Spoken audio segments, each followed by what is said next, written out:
Bell haircut right now. We have the gorgeous Olav Phillips. There he is, wearing his Mickey Mouse ears. Ben from UFO Garage. You know what he does before a show? He goes in front of the mirror and flexes. Bryan Bowden, he's got 791 podcasts right now going. That's all he does is podcasts, and every one of them he does for free. Wow. And a new guy here for us. He's on Saga 960, same as us. We broadcast on that great station. He has a brand new wrestling radio show called Ringside Heat. Lex Tan is with us. Let's continue with the roll call here. We have the lovely and talented Tristan Stevens is back. Van Gogh, good to see you. Our Sprockets, thanks for coming on in. And who else do we have? Oh, there's Bryan Bowden. And I think we're still caught up. Okay, we have 30 seconds, everyone, until we get the panel rocking and rolling. We get this thing moving. A good way to support this show is by hitting that subscribe button if you haven't already on YouTube or Twitch, or followed us on Twitter. Ed Clater, thank you for the super chat. And the super chat is a great way to support what we do as well. We're going to have a lot of fun tonight. Let's enjoy tonight, everyone, because here we go in 5 seconds.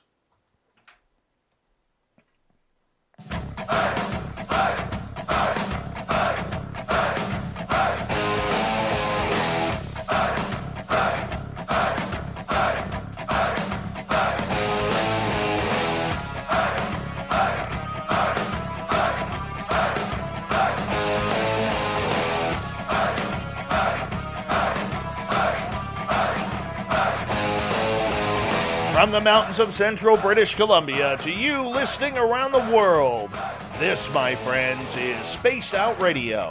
I am your host, Dave Scott, sitting in the captain's chair of SOR headquarters. We welcome you to tonight's show on our terrestrial affiliates around North America, digitally on TalkStream Live, Revolution Radio, and KPNL. If you want to take a listen to our archives, they are free for you by going to youtube.com/Spaced Out Radio. Just do old Davey the favor, hit that subscribe button. Follow us on Twitter at Spaced Out Radio and on Instagram at Spaced Out Radio Show. Our website is spacedoutradio.com, where we have a plethora of features for you, including rocking out to Bumblefoot and reading up on Captain Shirk's SOR Newswire. Tonight's show is brought to you by Chive Charities. Help make the world 10% happier by visiting Chive Charities today. You can find them on our website. We end each month looking back at the month that was with the SOR Roundtable. This is where I bring in a bunch of friends and we chat and yammer about all the weird and strange things that happened during the month of April. Tonight, we are joined by new Saturday host Lynn Wallington. She's our official witch as well. Olav Phillips, who likes anything that's dark and black projects. Ben from UFO Garage, because Joe's power went out while he was literally flat ironing his beard. Lex Tan from Ringside Heat on Saga 960. And the man with 741 different podcasts, Bryan Bowden. Now, our guests have no idea what the questions are going to be. This is an open forum. Everything they do is going to be off the cuff and off the top of their head. So, with that, we're going to get right into the UFO field here. Because, heck, why not? That's what we do, and we love some good UFO stuff around here. So, let's just get right into it. Gentlemen, lady, let's get into UFOs. Now, one of the big things that happened this month was that we saw a very large movement towards UFOs and disclosure. We're heating up to the 180 days where the United States government will allegedly give up the UFO files. And we're starting to see a little bit more. We saw Jeremy Corbell's video come up on Mystery Wire, which is co-owned with George Knapp. All right, we have government officials talking about this. The mainstream media is talking about this. This is a massive, massive topic this month. Now, Ben from UFO Garage, we're going to kick things off with you on this topic. Do you think we're getting closer? Because I'm starting to feel some real big excitement here. Bubbles. That's all I'm going to say. It's bubbling up. I can feel it. Can you feel the energy happening, man? Like every day I open up my browser or Twitter or Facebook, some new articles coming out. It's constant. I mean, maybe it's just that I'm looking for it more often, but man, I mean, you mentioned the Jeremy Corbell's video. What was it? The New York Post just posted a huge article. Lou Elizondo has been in the news a lot more lately. Seems like a lot more anchors are talking about it on the news in a more, I don't know, respectful way. They're kind of respecting the issue a lot more, which I know you and I have talked about. Like, that's one of my pet peeves is when news anchors, say, well, little green man, but you can feel like there's a little bit more respect coming from that side of things, which is really exciting. So, man, May's going to be huge. I absolutely agree with you. I'm going to be honest with you. I'm getting excited, and to be honest with you, I think I'm pretty on top of things, but I feel way behind. The news is happening so fast right now that, I mean, your head is just going like this, and it's switching back and forth like, oh, there's a story. And Olav, let's get with you here for a second, because how are you feeling about the UFO world right now?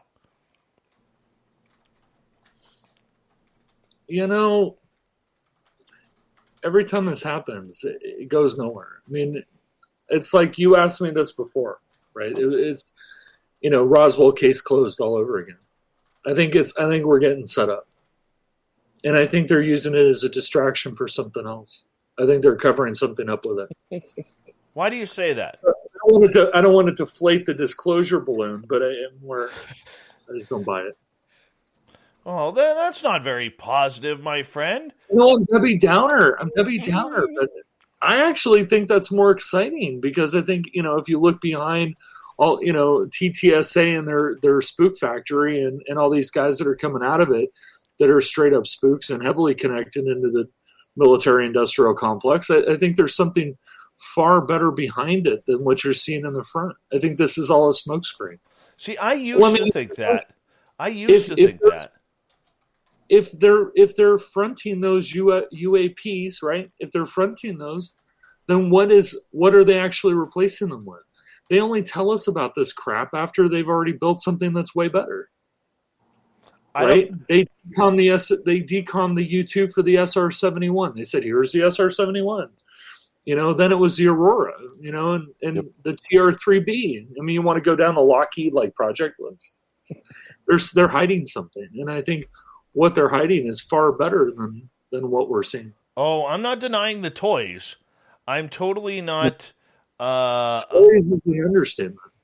Remember what Ben Rich said at the Caltech alumni dinner. I always tell you this. What did he say? We've already got the technology to get ET home again.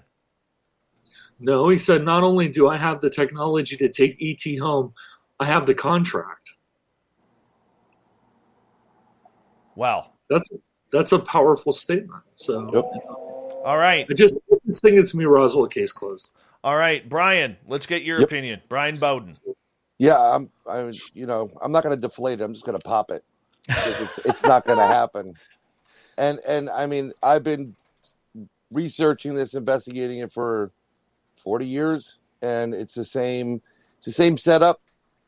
Something will take place in May or June that will take the attention away from ETs and UFOs and government disclosure and focus elsewhere, buying them some more time. I'm trying to figure out what the goal of disclosure is, because frankly, and I say this all the time, we don't live in a very friendly world. So as a government person, if I was president, I never released the fact that we have what we have until we had some kind of utopia, because it's going to go against us. But I don't see it happening. I mean, I don't like, To the Stars, Spook Academy. I know too many people in that business, and it's all lies and it's deception. It's smoke and mirrors, and they already know what we have. Most of them probably do know what we have. A lot of them have worked on some of these projects and in initially bits and pieces, but they've seen these crafts come to the forefront.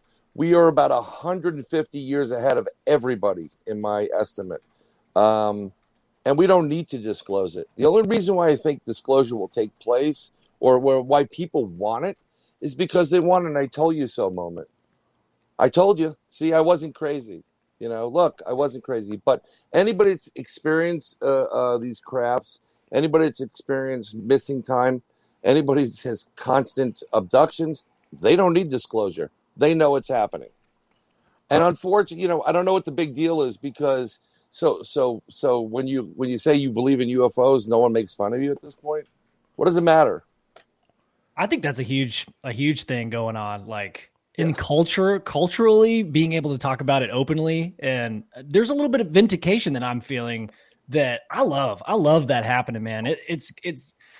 There's actual conversations going on rather than like, who's this guy?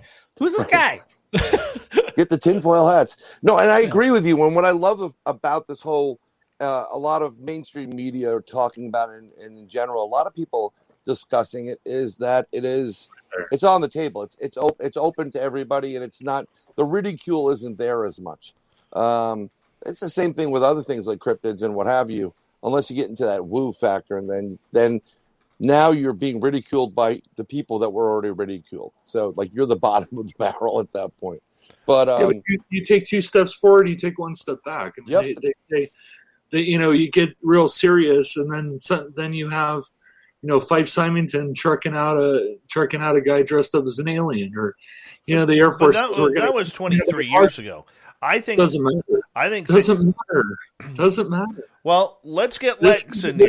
Let's get Lex in here and get his opinion on this. All right, Lex, you're new to the UFO field. I mean, this is something that you don't follow on a daily basis, in between suplexes and camel clutches by the Iron Sheik. But I got to ask you, as an outsider looking in, what do you think about the fact that when you look in the media, there's stories about UFOs in there? Is it interesting to you from an outsider perspective? Oh, it's definitely interesting. It is being somebody who's followed science fiction with Star Trek, or being a Star Trek fan myself. There's always a part of me that believes that there is more out there, to steal something from David Duchovny, basically, and to see it being covered by, and to hear it being covered by mainstream media, and having it, being covered by by mainstream journalists out there, it's pretty cool to see that those things are being discussed in the forefront now, and especially what happened, I think last year, was it that the U.S. government released those videos that they have of unidentified flying objects as well. So it's probably something that kind of like in Men in Black, we don't necessarily need to know in order to live our lives here on Earth, but it's pretty damn cool to see that maybe Men in Black is actually happening, and maybe Will Smith might flashy thing me someday, but I'll never know. You'll never know if you get flashy. I think we all want to test out the flashy thing, man. I totally think. Now, Lynn Wallington, I'm going to bring you in on this because you're formerly of MUFON. You're formerly of the Free Experiencers group, Dr. Edgar Mitchell's group. And I want to ask you, being from the UFO clique, now into the witchy clique, but now the Spaced Out Radio clique, what do you think about what's going on? Are we getting closer, or are we getting played? I'll say the same thing that I say every time. I don't think that we're going to find out anything that we, especially in the ufology field, don't already know. I think that when Lex was talking, it actually brought something to mind, which is I think that the things they're bringing out are more for the general public that doesn't really have anything to do with UFOs and ETs and contactees and experiencers and all the above. So I think, maybe they're giving a little bit to the general public, but I don't think they're going to tell us anything we don't already know. I think it's just kind of like, we'll give you enough just to say that we gave you something, but it's not going to be anything mind-blowing. Yep. Well, remember, disinformation, the model of disinformation is that you have this huge disinformation cloud, right? Mm-hmm. But down the center of it is what they call the golden thread. It's a single thread of truth, the single strand that goes through the center of the disinformation. So something that they're going to tell us is true, but it's almost impossible to derive what it is. Yeah, Right. and It's all designed to deceive you. I just want to. I noticed something in the chat room, and I don't think any of us are pouring cold water on disclosure. It's not like we don't want it to happen, but I'm just telling you the truth. The reality of it is, it's a national security issue, and the only reason why it kind of got publicized because Harry Reid was opening his mouth, and it becomes national security for the safety and security of our nation versus everybody else. So to reveal to reveal your hand to your enemy is the stupidest move in anything. Just read The Art of War. You don't do that.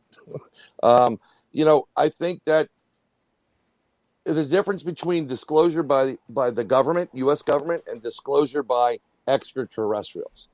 And they will make their disclosure known when they feel right. The U.S. can say whatever they want. Yeah, we have 7 crafts. We've been reverse engineering it. And they can leave it. But it's not a leave it type of thing. Once that happens, it opens the door and everybody's going to start hammering them. So they'll be very vague, smoke mirrors, give you little tidbits here and there, and then they'll pull back. I also go ahead. Oh, okay. I was just going to say, I don't think that there ever is going to be a big disclosure moment. I think that little bits and pieces are going to get leaked here and there. They're going to feed us little things. And so it's just going to be kind of assimilated into society. And eventually we're all just going to be used to it. I don't think that there's going to be any big, like, hey, this is what we have and this is what we've known. I don't think we'll ever have that. I think it's just going to be little bits and pieces here and there. Well, I also want to, I do want to pour some cold water on it. Look, most likely, most of the information that exists, if there are extraterrestrial craft at all, most of that information is locked in a vault at Lockheed. If you look at the way the world works, right? The U.S. government, after probably about 1950 or 1960, probably doesn't have any UFO information. After Blue Book, they probably don't have any information to release. It's all sitting at Lockheed. And the thing about it sitting at Lockheed in a compartmentalized program is that it is not FOIA-able. You cannot FOIA Lockheed and say, give me your information about UFOs. That's how they do this. That's why they do it that way. You look at Luis Elizondo. Luis Elizondo never worked for the DOD. He never worked for the Pentagon. He never worked for any of them. He worked for a defense contractor who had a contract at the Pentagon. Yep. Everything is done through special compartmentalized access programs because for the very reason that they don't want to release anything. Okay, so Olav, all the info. Okay, Olav, I'm going to challenge you on that because Harry Reid, as we got just about 6 minutes here before we got to go to break, Harry Reid just released one at a time. We got to go one at a time. Sorry. Yeah, but Harry Reid just let out a letter and wrote a letter in defense that, in fact, Luis Elizondo did work at the Pentagon running the ATIP program. Worked at, not for. He was a defense contractor. And if you go to the bottom of that letter, it says that most likely all that stuff is stored in a vault at Lockheed. And if it's stored at a vault in Lockheed, you will never see it. It's all plausible deniability by the government. Absolutely. That's Even why though they control the whole thing, it's plausible deniability. We don't have anything. It's not us. So what I'm hearing is because of, like the private sector and FOIA requests, it doesn't work that way. So there, even if the government were to say something, it's like, number one, they wouldn't even know what to say because they don't know either. So it's not that they're like withholding it on purpose. They're just like, hey, dude, I don't know. I know as much as you. Okay, all right. Love that. All right. Yeah, so if you look at like the way DARPA works, right? That's where they test all this stuff in back engineering. DARPA issues contracts, and defense contractors get prime contracts, and then they sub it out to subcontractors to actually do the work. So Lockheed will get a prime, they will be prime on a contract, and that contract may be to back engineer a UFO. And then they'll sub out chunks of it, they'll cut it into pieces, and send bolts here and screws there and bodies over here and whatever. But it's all handled by Lockheed, not by the U.S. government. So they are a private entity. In fact, in the United States, they have the same rights as a person, thanks to that bizarre thing that we did years ago. So, you can't FOIA it. You can't do anything to it. And again, Luis Elizondo absolutely worked at the Pentagon. He worked at the DOD. He did not work for the DOD. Yep. He worked at the DOD as much as all the other guys on the Spook Factory who worked at SRI, which was a prime defense contractor for all kinds of wacky stuff, from MK Ultra all the way to the Stargate program. So, take it for what you will. But I think that they hide it in there so that you can't release it. They literally can't release it. It's at Lockheed. Well, we're going to see what happens. We're going to see what happens over the next little bit here, because over the next 45, 50 days, we're going to see a lot more news. Apparently, there's more videos that are slated to come out. And, we're going to continue with this topic till the bottom of the hour. And then when we come back after the break, I want to get your guys' opinion on why now, because I have a theory. I have a theory, and I want to get your opinions on this. But first, Lynn, I want to bring you back in here, because the way things kind of are moving right now, they are moving so fast. Do any of us really have an idea of what's going on or where the information is leaking from? No, and I don't think that they want us to have an idea of where the information is coming or who it's coming from and where it's leaking from. I think that ultimately any information that we receive is information that has been approved to be made public. So I don't necessarily think anything is leaking. I think it's just what they've been told they can leak to us. See, and I agree with the military complex, okay, because we are in a military-industrial complex. We have been for the last 55, 60 years. We can all agree on that. They're not going to let us see the toys because the United States doesn't want Russia, doesn't want China to know. But what if it's not ours? That's the big thing right now. What if it's not ours? I mean, we have the USS Kidd incident where there was apparently orbs hovering over the helicopter pad, and they were calling it drones in the media. I don't buy it as drones. Lex, you're hearing all this happen from an outsider's perspective. Who do you think, or what do you think's going on? Wow, that is a loaded question. I do agree with what Lynn was saying about the only things that we get to know from as a general public audience is the approved things that they want us to know. Maybe because it's just at this point it just doesn't serve as a threat to anybody's safety, and that's something that again, if I could refer back to first.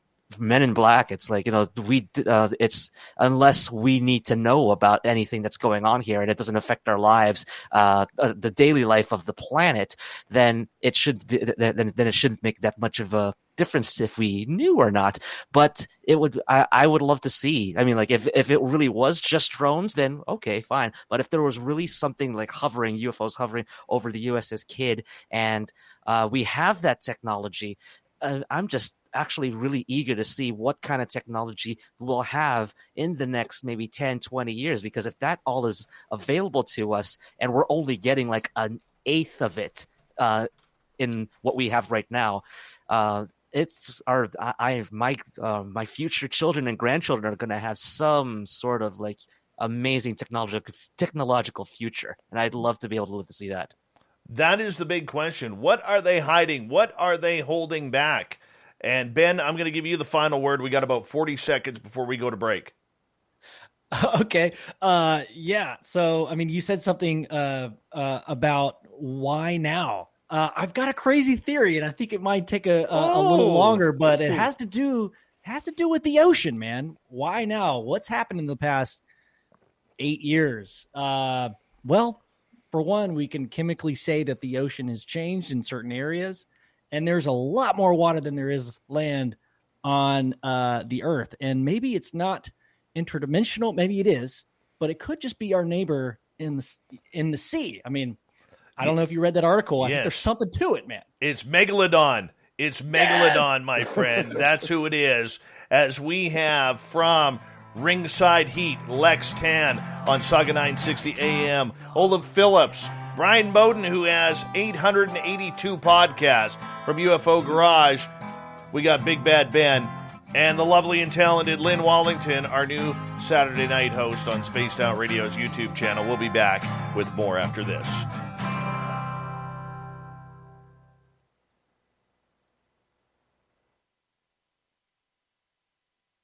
All right, guys, we're clear.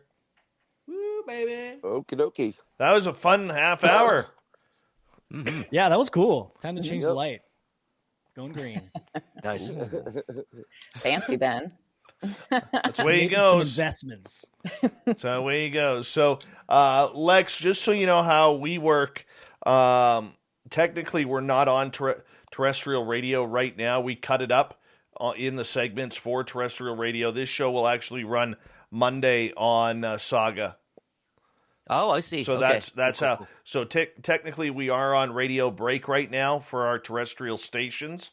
Mhm. But after the show, I will edit this and edit out these segments, and all this show will play on all our terrestrials on Monday. Cool. Yeah. Cool. Hell yeah. This is awesome, guys. Are you Guys having and fun gals. yet? Are you having fun yet, everyone? Oh, yeah. Oh, this is a fun conversation, man. Glad to be part of it. You know, I didn't bring it up when Lex, you mentioned Men in Black. The guy I actually go out with all the time and investigate this stuff, he got stopped by two guys about 5 miles from his house that told him that if he kept doing these investigations, and we were doing Sasquatch, Bigfoot, he'd be arrested, he'd lose his pension. They mentioned him, they mentioned me, and apparently, and so, I mean, these people are real. I didn't experience it, but I trust this guy 100%. And it put him off. You know, he stopped doing it for over a year because he feared, losing his pension, which he just, got a retirement age right now. Yeah. So- And you know what? I had a guy. I know a guy in my town. He spent him and his wife both spent 22 years in the Canadian Navy, and he was telling me stories about some of the stuff that they were seeing out in the sea. I'm like, dude, I said, let me put you on record. And he goes, I have my pensions, man. Yep. You're not, I'm not taking any chances with that. I am totally not. And I said, well, I'll leave your name out. He goes, let me think about it. I haven't talked to him in 3 weeks. Oh my god. Yeah. And I know he's ignoring me now because he doesn't want. It's tough because these guys, they have a ton of information, but it's about money now. It used to be like, we'll kill you, or something, back in the 50s. Now people don't care if you kill them, just don't take their pension. It's like, I don't understand it, but That's so true though. yeah.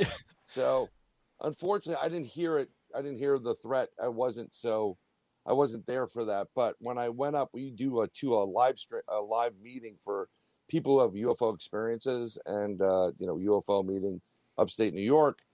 And I purposely bought a camera that shoots the front and the back, and I just for that trip up, and I use it every time I go in that area, just in case I get pulled over. I want to have something on me, Yeah.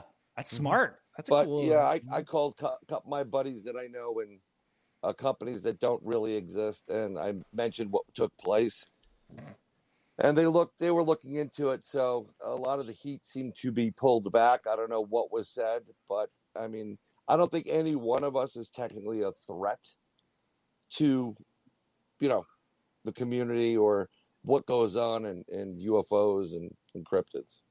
Who knows? Yeah, I feel like if anything right now, it seems like information, we could say that a lot of it is being, disinformation, and, all kinds of stuff is being said, and people are talking more and more now. It's like, man, to really cross that boundary, what kind of secrets do you have to get out? It's more like technical, like you guys were saying about the toys. Yeah. The propulsion system and stuff. It doesn't seem like they're too worried about that aspect of it right now. It's not just propulsion system. It's the materials you use to build this stuff. It's the composites that are radar absorbent, radar reflectant. It's the math on how they're designed. Because you take some of these next generation warships, right? They're fairly large. They have the radar cross section of like a small fishing boat. Yeah. Oh yeah. They can use the angles to actually make it look like a fishing boat on radar. Yeah. So but they say DARPA. Well, I worked with a guy who worked at DARPA. I asked him how far ahead they are, and he said, I don't know, if 150 years. Yeah. So the stuff they're working on is 150 years in advance of where we're at. So Wow. I have a question about Olav, your buddy at DARPA. This is just something we were talking about last night, Joe and I. Did he say anything about like that whole? Okay, hold on, guys. Sorry, I lost track of time here.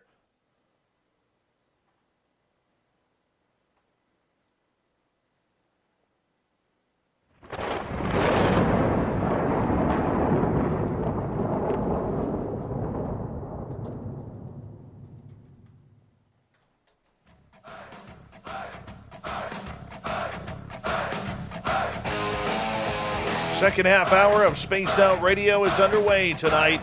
My name is Dave Scott. Thank you so much for taking the time to join us. We really do appreciate earning your listening ears. We want to remind you that if you've missed most of this show or others, you can check out our free archives by going to youtube.com/Spaced Out Radio. Just do old Davey the favor, hit that subscribe button. Our website is spacedoutradio.com, where we have a plethora of features for you, including rocking out to Bumblefoot and reading up on Captain Shirk's SOR Newswire.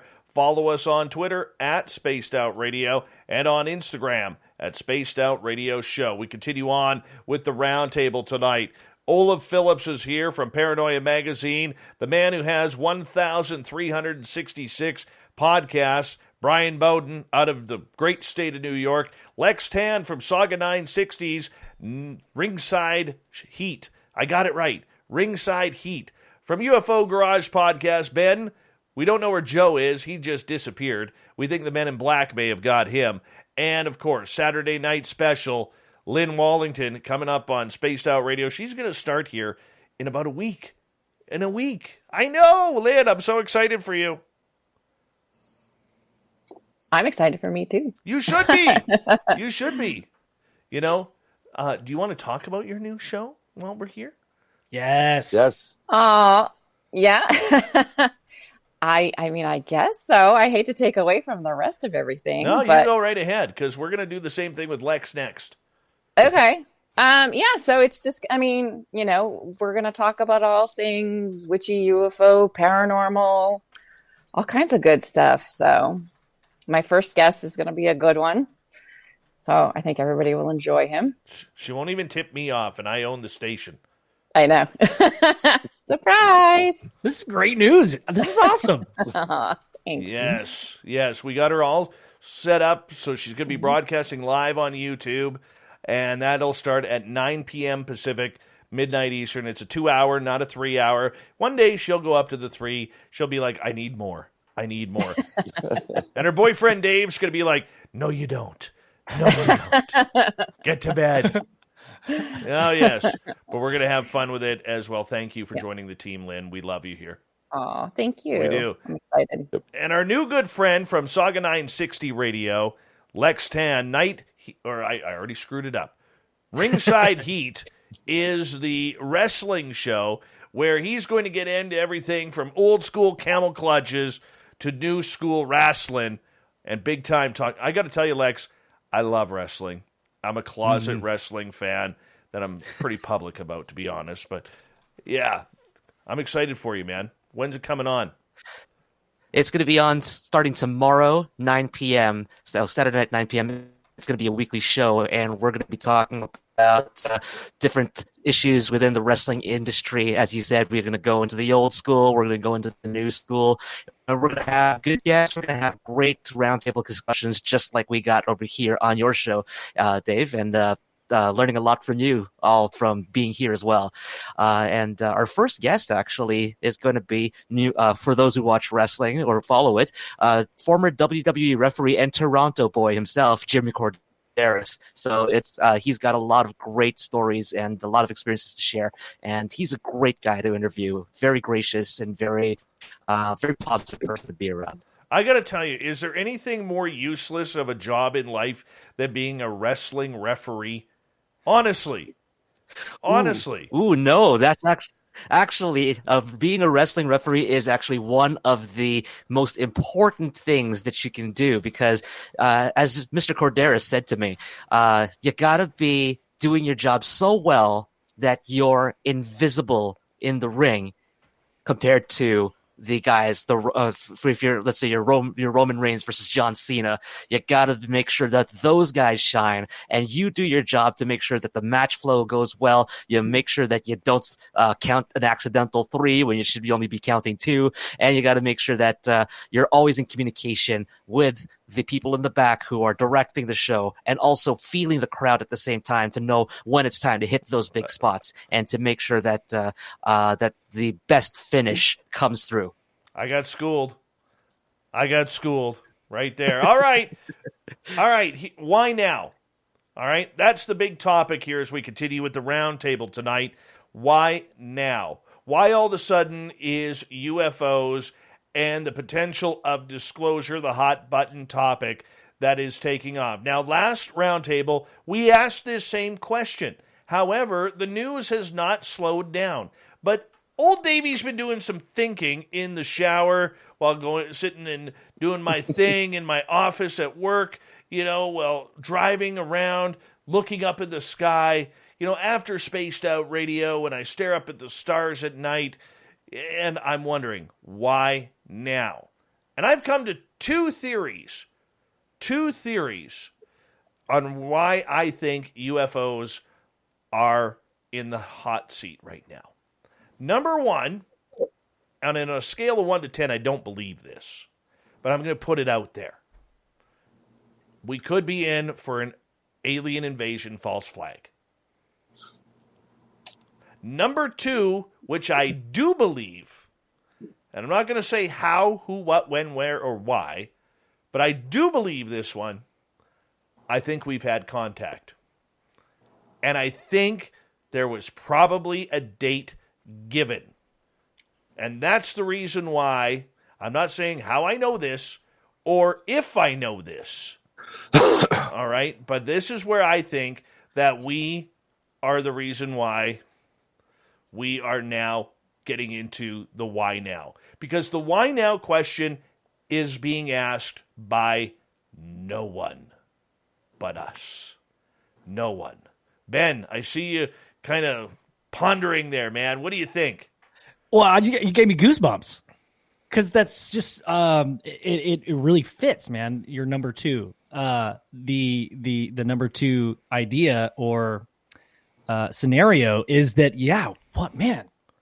if we receive some kind of contact and we're given not 180 days, but that's just an irony there. But it would make sense that we've been preparing our culture for forever about the possibility of these entities someday or already being here on Earth. But, man, to kick it into high gear like the media has been doing recently, I think that fits, man. I think you're onto something there. All right, Lynn, do we have a date? Not you and I personally. Well, we do for next Saturday night when you're on the radio. So I'm waiting till now. No pressure. Ask me the questions again. Sorry, I was getting distracted because they were asking me about the drinking game, if it was going to be on the show. What drinking? Hold on. Yeah, what drinking game? Hold on. You can't drop a drinking game without it. Oh, no, on our YouTube channel that Caitlin and I do, we have a drinking game that goes along with it. So some of the people that have seen it know about the drinking game. I gotta watch now. I'm a sucker for Ghost Adventures drinking games, and I gotta watch now. Yes. That's good. So what were the questions again? I'm so sorry. Why now? Alien invasion, which I don't believe, or have we been contacted and the aliens have set a date on when they will be here? Neither. I don't know. Come on, fill me in. Then why now? I don't know why now. Like I said, I think that they're just slowly starting to kind of integrate the information into society. I don't know why they picked now, because people are talking about it. That would be my guess. People are interested in it and they're asking for it. So maybe that's why. Sorry, it's not an exciting answer, but it's a good answer. Yeah. It is a good answer, but I'm still going to give you the stink face. stink away. It's fine. All right. Which is a wrestling move, actually. Very nice. Lex, what do you think? Are we going to get an alien invasion, or do you think aliens have contacted the governments of the world and said, we're going to be there on such and such a date, and you've got this much time to prepare your people of your planet? Ooh. This discussion reminds me of a date in the sort of future, but sort of past at the same time, too. April 4, 2063, which in Star Trek circles is called Zefram Cochrane Day, the day that the Vulcans came to Earth and made first contact with humans, which in one in one timeline, it's the prime timeline. That's like, it sets humanity on the path of benevolence and to be the, I guess, the shining light of the universe, basically. But on the other side, it also was the alternate universe has it that it takes humanity on a very antagonistic and evil path as well, and they become the tyrants of the universe. In terms of why now, I would say I would say it is kind of it is going to be a teaser so that we can sort of mentally get ourselves ready for it if there is going to be something big about to happen.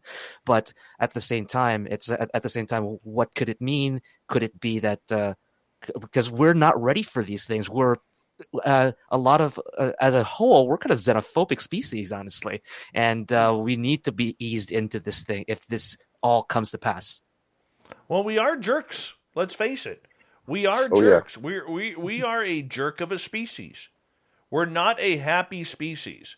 I mean, you look, we will kill people over a pair of runners. Or sneakers for you Americans down there. All right? Oh, okay. Oh, God. All right? Sneakers. All right? But I mean, that's the reality of it. I mean, we allow people to starve. I'm not going to go on a big diatribe, but we allow people on this planet to starve. We allow people on this planet to be homeless. We allow people on this planet to go to bed hungry. We allow children to suffer. We're not a good species overall. Now, that's not saying there's not good people out there. I think there's a lot of good people out there. But for the most part, the jerks really ruin everything. They really do. You know what I'm saying? And I just feel that this is one of the issues that we're dealing with. Bryan, let's get you in here. You know, brother, when I get in that ring... Oh, sorry. I was going to go with the wrestling aspect. Let me tell you something, brother. So there's a lot of things going on here. I know that there's a certain doctor that has like a cult of followers that has been promoting this blue beam and evasion of UFOs and alien craft, whatever. I don't think that's going to happen. I don't think I know from research, I've never met them, but we have been in contact numerous times with numerous different types of extraterrestrials for decades. That being said, I think the only reason why now is because with other countries coming out with some, releasing whatever files they have or information, it's our turn now. And, we're not going to fall for that one. But something that's very important and no one's focusing on that's non-alien based is what's happening outside our planet right now. We are in a huge debris field. And they don't know where it's technically coming from. We're also being pummeled from the rear of the planet or the dark side of Earth compared to the front with the coronal mass ejections. If you just look at what's going on here, could possibly we be experiencing some kind of large, planet or something coming back into our system, and we're going to have to explain it some way? Like, well, what's that all about? Because we already know that, I still include Pluto as a planet, and I don't care what Tyson says. Pluto is a planet. Pluto is a planet, and he grew up only a couple of blocks from where I am. But so I think there are other things that are taking place outside that are going to affect us, where people would be looking to some kind of extraterrestrial answer, that's happening, astronomically. Other than that, I don't know. I just think it's the flavor of the last couple of years. Harry Reid brings it up. It's in the news. The news catches it. It's a buzz thing. But in general, it is what it is. We all know they exist. I don't know what else, they're going to do. I don't think there's going to be a fake invasion. You don't think so? Not at all. Olav Phillips, your thoughts? Well, I definitely don't think it's going to be blue beam. There's been no evidence of blue beam ever in the history of the universe. I think we've had passive contact with aliens at various points. I mean, this is the Heineck Valley thing, where it's 10% or less remain unexplainable. But I think that if we're looking for a reason why, I think really a lot of it has to do with where we are. And, the astronomical explanation is a very interesting one. Get to that in a second. But I think it really comes down to, us and the Russians and the Chinese, we're trying real hard to restart the Cold War. And the Cold War is a very important economic boost, right? The way we got pulled out of the Depression was World War II. These are, guns sell. In fact, you were talking about letting people starve. In most parts of the world, it's cheaper to buy an AK-47 than a gallon of water. It is easier for me to buy an AK-47 with as many bullets as I want than to feed my family. So I buy an AK-47 to rob people to feed my family. That's the kinds of things that happen. But I think, we're trying to start the Cold War again. And if you're going to have the Cold War, you need fear. And so we need to have some weird stuff flying around. I don't want to get bleeped. Having some weird stuff flying around in the sky that we think is Russian or Chinese, or they think it's Russian or American or Chinese or whatever. East Asia is always at war with Oceania and Eurasia.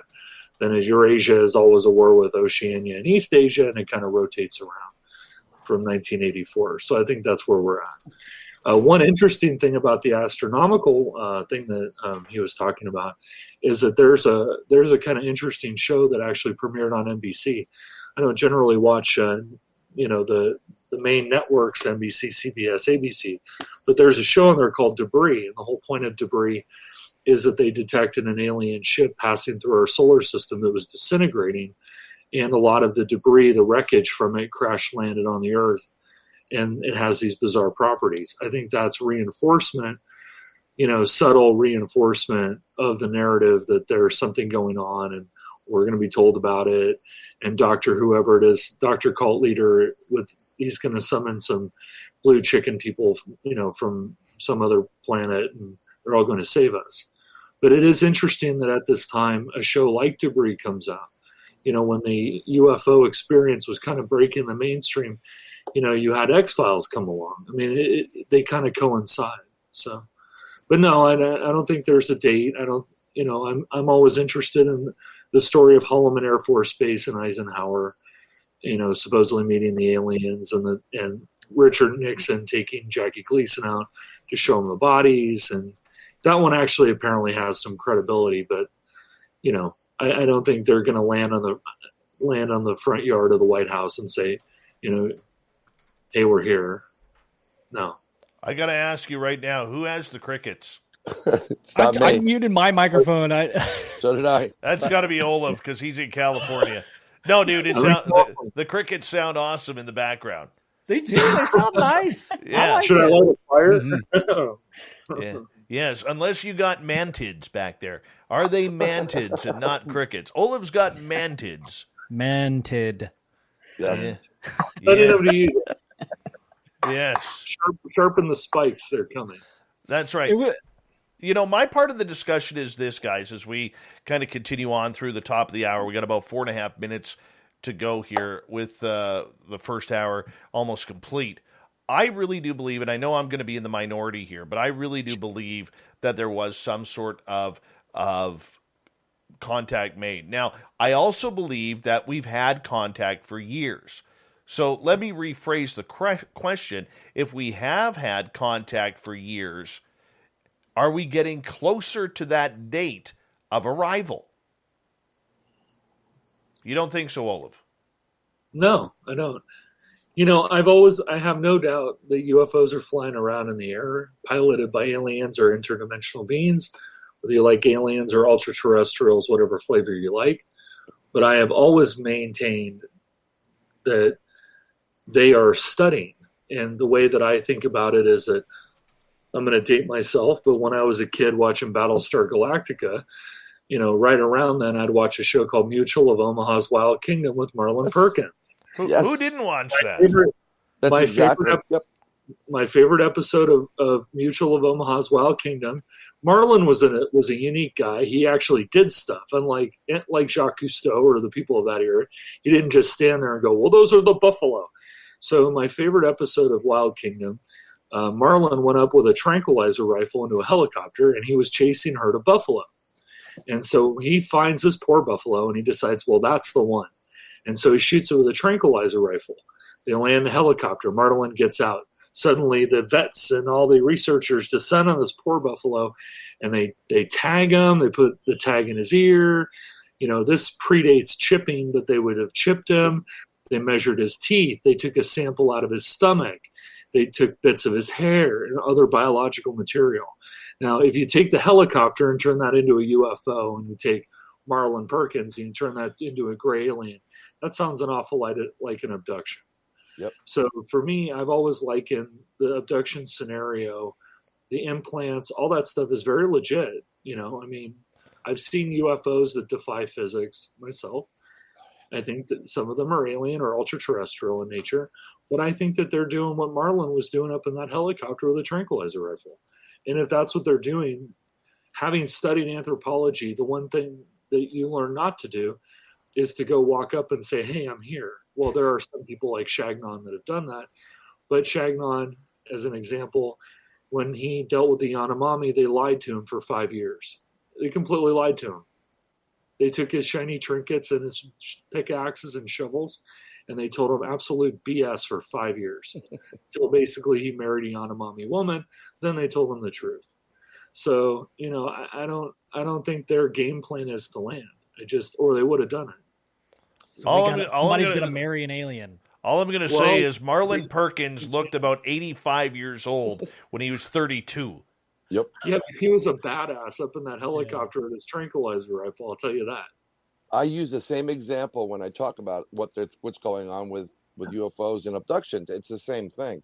We're now all part of the Mutual Omaha's Earth Kingdom, and we're probably number one on extraterrestrial TV. We're the apex predator, yep. Right? So if you want to know what's going on, you take the apex predator because we can dominate all other species. So we're at the apex of the pyramid, so you take them. But, you also want to take cows because why do you take cows? Because we eat them. Yep. They take pigs too. They take horses. The mutilations, they go all the way from people. There are cases of human mutilations like in Brazil. There's a story from John Lear about a B-52 crew in Vietnam that they found. But horses, they take pretty much anything that we eat ends up on the abduction list and the mutilation list. So, they take a lot of cows. We eat a lot of cows. Well, who doesn't like a good steak? Let's be honest. A vegetarian. But it's not necessarily all about science and tagging and bagging us. By the way, let's just get it out in the open. Lynn started eating meat again. Congratulations, Lynn. Congratulations, Lynn. Congratulations. Can I digress for a moment? When I was in college, I was a vegetarian for 3 years. Do you know what made me not be a vegetarian? Meat. A Wendy's cheeseburger. Oh, yes.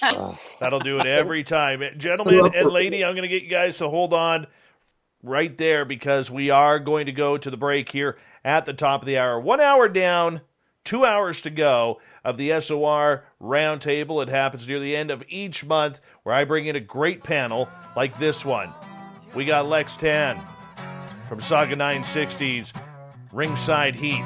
We have Bryan Bowden, 182 podcast live right now. Olav Phillips, Lynn Wallington from UFO Garage. We got Big Bad Ben and myself, Dave Scott. Hour 2 of the Roundtable is next.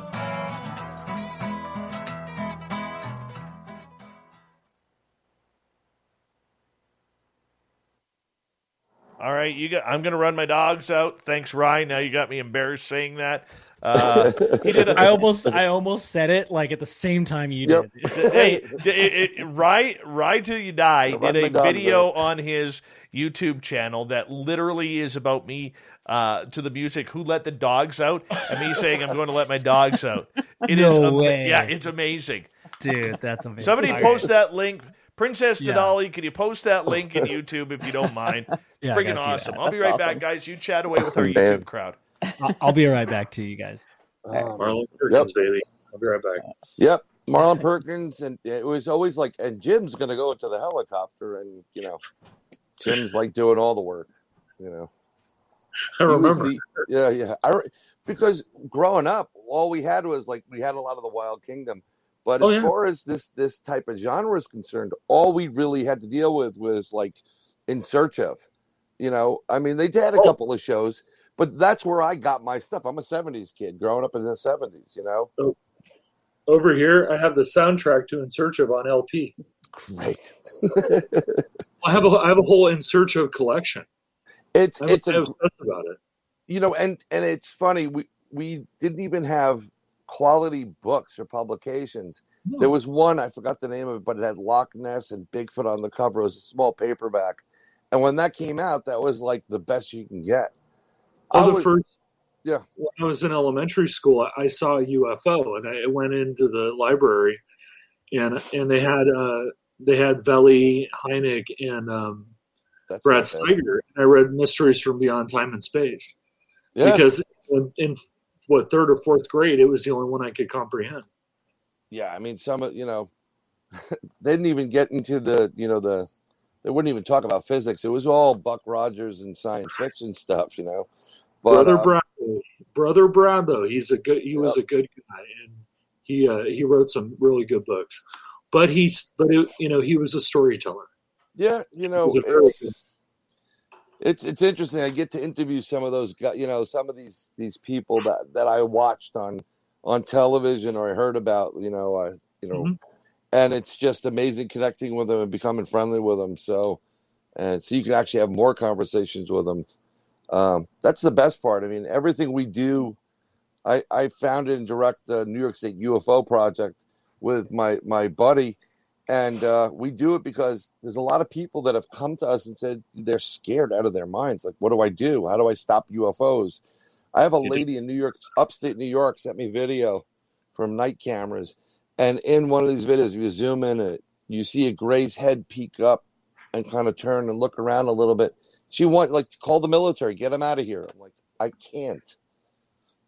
That's the problem with these abductions. There's zero control over it. It doesn't matter, even if the military said, well, we want you to stop. The aliens would be like, instead of the middle finger, the mall. Well, there is a case of the Cisco Grove where the guy shot it with a bow and arrow, and there are some other ones where but I mean, even Barney Hill got out of the, when they got abducted, they got out of the car. He pulled the 45 out from under the seat and opened fire on the thing, and it didn't. Oh yeah, and it was Starlight in Las Vegas. I forgot the guy that has abductions all the time. He says he must have killed 50 of them already. But I'm probably not the person to talk about the interrupted journey with, because I have a different theory. But he definitely got out of the car with his Colt 45 and opened up on the UFO. Oh yeah, why not? It's a matter of record. Colt 45 in a UFO, baby. That's all I see. You know what I'm saying? All right, we got about 2 minutes, guys. 2 minutes. I'll be right back. Yeah. Cool. Hi, Magnus. Hi, Discovering Sasquatch. How are you? Welcome to the show. Let's see here. Oh, hey, Clam. How are you? Mondak, what's going on? Dude, that Dave let the dogs out video. It's so good, dude. It is, isn't it? You didn't play it, did you? I didn't over the speaker. No, I just watched Okay, it. good. Yeah. Good, because I don't want to get nailed with a copyright infringement there. Yeah, for sure. Man, it sucks when that happens. I know. It's terrible. Bonjour, Julien. Comment ça va? Randy Spurl, what's going on? I hear you're spurling tonight.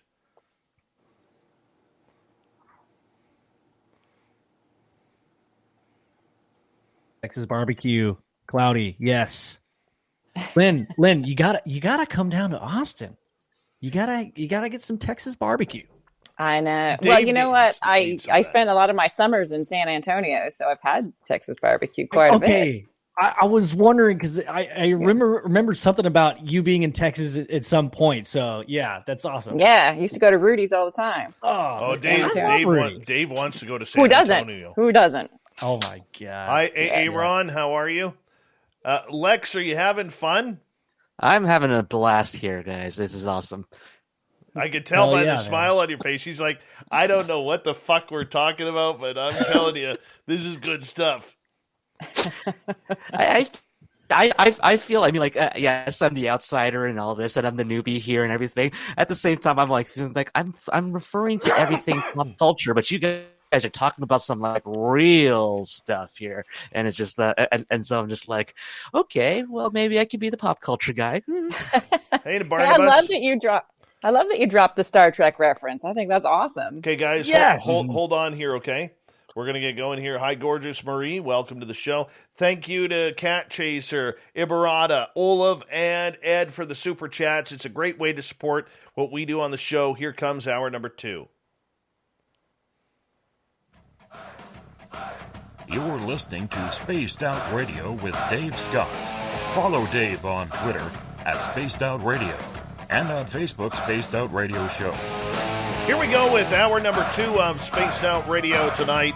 My name is Dave Scott. Thank you so much for taking the time to join us. We really do appreciate earning your listening ears, especially if you're tuned in on our terrestrial affiliates around North America and digitally on TalkStream Live, Revolution Radio, and KPNL. All of our archives are free by going to youtube.com/Spaced Out Radio. Just do old Davey the favor. Hit that subscribe button. The Desert Clam has set the password for tonight in the SOR Space Travelers Club. Oh, what the hell is this? Cephalonomancy. Cephalonomancy is your password.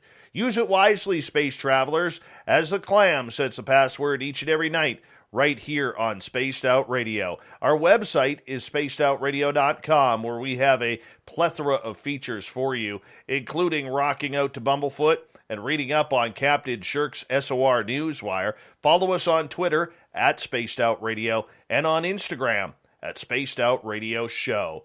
We continue on with the SOR Paranormal Roundtable tonight, and we got a great panel with you. From Ringside Heat, we have Lex Tan, whose new show will be broadcasting on Saga 960 in Mississauga, Ontario, where we broadcast as well. Bryan Bowden, who has literally 1,488 podcasts that run simultaneously. He's actually, during the breaks, podcasting about podcasts. We have from UFO Garage Podcast, Ben, his big sidekick. Joe is not here tonight, but if you're not signed up to their channel on YouTube, I highly suggest you do. It's some of the most entertaining YouTube UFO chat in the world right there. Olav Phillips from Paranoia Magazine and the lovely and talented Lynn Wallington, who will be doing our Saturday night show right here on YouTube, Twitch, and Twitter. She'll be broadcasting. She starts a week Saturday. So I'm excited for this. And everyone, welcome back. Thank you so much for being here. We're going to get into the paranormal realm here on the Roundtable because I heard of some stuff happening around the paranormal world lately that I don't like. I don't like it. And I'll tell you why I don't like it. Because I think it really messes with a beautiful field. I think there's a lot of brilliant people in the paranormal realm who are trying to figure out some real tough questions. What are ghosts? Are they on the same timeline as us? Are they on a different timeline? And are we ghosts to them? Or is there truly life after death? But what a lot of these paranormal teams are doing now is they're trying to lock down locations, making companies, making areas, museums sign contracts that they're the only ones allowed to investigate that area. So, Bryan, I want to start with you on this one. Oh. Do you think this is a good step for many in the paranormal to take? No, not at all. I think these places that have had hauntings that people want to go investigate should be investigated by multiple groups and they should share their evidence and see if it correlates to what the other, group A has found versus B and C and D. Everybody's trying to, I don't know, get their paranormal TV show possibilities brewing somehow. And it's cost a lot of money. I know people that put on these events, and some of them are great, and they're inexpensive, like $50 for dinner, drinks, dessert, and then you get to, go on an investigation and this, card readers, and that's wonderful. But other people are gouging people on this. And frankly, I kind of agree. I think you mentioned a couple times, Dave, that I really wish people would go elsewhere instead of Eastern State and, the same old, same old. I mean, give me a new location, give me something different, in the area. Don't keep going to the same place. I mean, we've seen it. It's been done before. It's old school. It is old school. We need more imagination. We need more everything. Lex, if you were a ghost hunter, all right, would you think it's fair to lock down locations so other teams could not be there? I personally would want more teams around me. I want to be able to, if I do find something and confirm something with another team, and just having those, as they, I guess in the in Catholic church circles, they say if two or more agree, then that's a thing. Basically, I think that's the way it's supposed to go. I don't know, haven't been a while. Anyway, but like just to have that confirmation from another team, so that I have some sort of backup would be beneficial to what I want to prove. And I think that it should be opened up to other teams for that sense, because if it's just down to one person, one team, then you can't really question at the same, so we'll never really have a full answer on that. I think that's pretty much right. Lynn, how about you? No, I completely agree. Like, I don't think that anybody should have rights to any one place or any one ghost. And if we are going to be conducting scientific research, and that's what these paranormal groups are claiming that they're wanting to do, part of scientific research is to be able to have these same results validated. So if you have the same group as he was just saying, like if you have the same group going in over and over and over again, how do we know that those results are being repeated? If it's the same group. But if you have a different group going in and now they're having similar results, okay, that's validating. It is very validating. And these teams should be working closer together, Olav, because that's how we're going to solve some of these great mysteries. And there are a lot of great mysteries that we still want answers. I mean, think about it. If we're able to solve the ultimate question in life, is there life after death? That would be somebody's $1 million lottery, and we may get that from the spirits. However, if we're not working together, which the paranormal world seems very individualistic, we're never going to solve the mysteries. We're just playing games, looking for ghosts. That's all we're doing. Yeah, I agree. I mean, I agree with everybody. I don't think it should be limited. I mean, I can understand you have something like Skinwalker Ranch and you want to kind of limit the number of people that can go on there because you're trying to create a control environment. I get something like that. But, you see it in ufology, you see it in cryptozoology, you see it in all the ologies, right? That, people come in and, they want to make money, and it becomes more about the money. I mean, you see it a lot with writers. They'll write a book. There's a guy in particular I'm thinking of in the UFO world. Maybe he had a point originally, but he had to keep escalating and escalating to sell more books. Then he ended up with the blue circle ships and chicken people. And, he's sending pictures out saying there's Nazi moon bases. He's taking screenshots from Iron Sky. He's a quack. And that's kind of what happens eventually. And now, he tried to copyright all kinds of stuff, and it's absurd. But you also see it in the groups. Several of my panel members here, they were members of MUFON. MUFON was notorious for that kind of stuff. They had this massive UFO sightings database. They wouldn't share it with anybody. Even if you were a MUFON member, you couldn't necessarily get access to it. But they'll sell it to, Bigelow and by proxy to the DOD. Because they wanted $1 million to fund the STAR team. Well, they screwed up, only got $500,000, and the DOD got the entire membership list. But there's a level of greed that occurs and a one-upsmanship, and, I find it rather distasteful. I mean, I like doing this. That's why I'm here. Don't buy my book. I don't care. I'm here just because I enjoy the topic. You want to buy my book? Sure, go for it, but I'm not here to sell it. And I think that's an important thing to say. Ben, how about for you?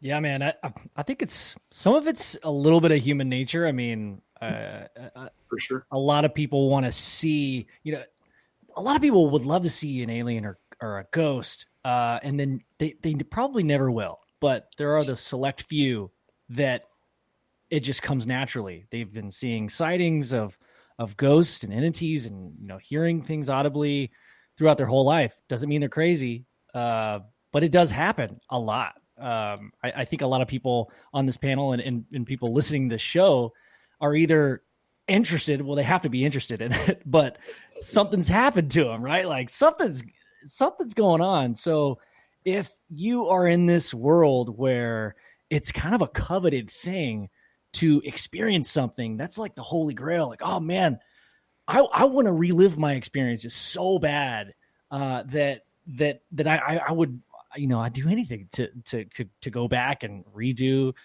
or look at something differently. I think it's all about coveting that moment, and I think it just boils down to that. If you can control the environment and say, you know what, I want to be the only one to experience this thing. I don't want to be tainted by any other people's energies by coming in on Thursdays and Tuesdays. Oh, I got Wednesdays. Like, you want to kind of have it to yourself. I think that's kind of where my brain goes. For me, it reeks of egotism. Yeah, it really does. That if you guys want to go out on a paranormal group, look, there are businesses out there, there are museums out there that may hire a ghost team to help raise money for the museum. It's become an economic foundation, which I think is fine. So if you're saying, look, Ben's ghost team is going to be running our ghost tour at the local museum every second Saturday night, I'm quite okay with that. I very much am okay. But that shouldn't stop other teams from being able to go in there. Maybe not on tour nights, but on other nights, why not? But I think a big problem that we have here, and by the way, Ben, I just noticed the gnome over your shoulder. That looks... No, that's Joe. Is that Joe? Okay. It's Joe. So I thought I had Joe here. But... Dude, I noticed that you had a gnome the other night, and it blew my mind, bro. I know. How long has that been there? I just got that. One of our listeners, the Michael Leger actually made that for me. But the point that I'm getting at is this. If we sit there and we are blocking other people, we are not advancing the field. We are doing the exact opposite of what should be happening on our studies. It goes with the same thing where these teams claim they are conducting scientific experimentation, which they haven't done anything scientifically since high school, right. Or how every other team has to have if you go on their websites, they're always posed with their arms crossed on an angle, and this is the team skeptic photo. Yes. Right? And you got the team skeptic. If you have to have a team skeptic, immediately it tells me your team is garbage. Your team is garbage because everybody should have skepticism going in on this. Discernment. And if your team doesn't know what you're trying to solve, but you're going out to play with ghosts, that's fine. Go for the entertainment factor. It's fantastic. It's a good time. I've done it. Okay, but if you're actually trying to solve mysteries, leave that to the pros, if there are any in this field. Leave it to the pros. Ben, what do you think? Yeah, man. The pros is an interesting thing because when I first got into this subject, well, I've been into it for a long time, but talking to other people that knew what the hell they were talking about, there wasn't really, I didn't really understand that there is a difference, and it's all how you approach it with respect and with an open mind. You don't go into a house looking for, hey, let's see the guy. Come on. I want to get scared. Like, you just don't do that. Nothing's going to happen. Or you don't go to a cornfield in Texas and say, hey guys, we're definitely going to see some UFOs tonight. It's all about the intent. So that's what I've learned. So I think the pros in like making a business out of it, it can be done, but I think it has to be tastefully or you're not going to make much of a difference there. You're probably not going to see anything. But yeah, that's an interesting subject, the pros versus people that are just getting into it. Exactly. Lex, what's your thoughts?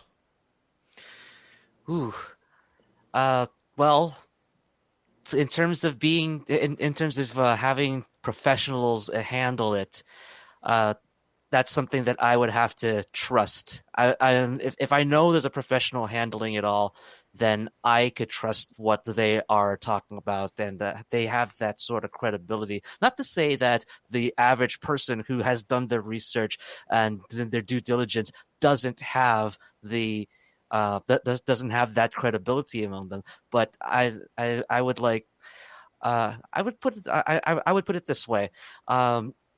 The Shroud of Turin is one of those things that that's people still consider, I guess, not just a religious icon or something like that, but it's also could be considered a paranormal icon because it could be one of the earliest physical things that could prove the paranormal,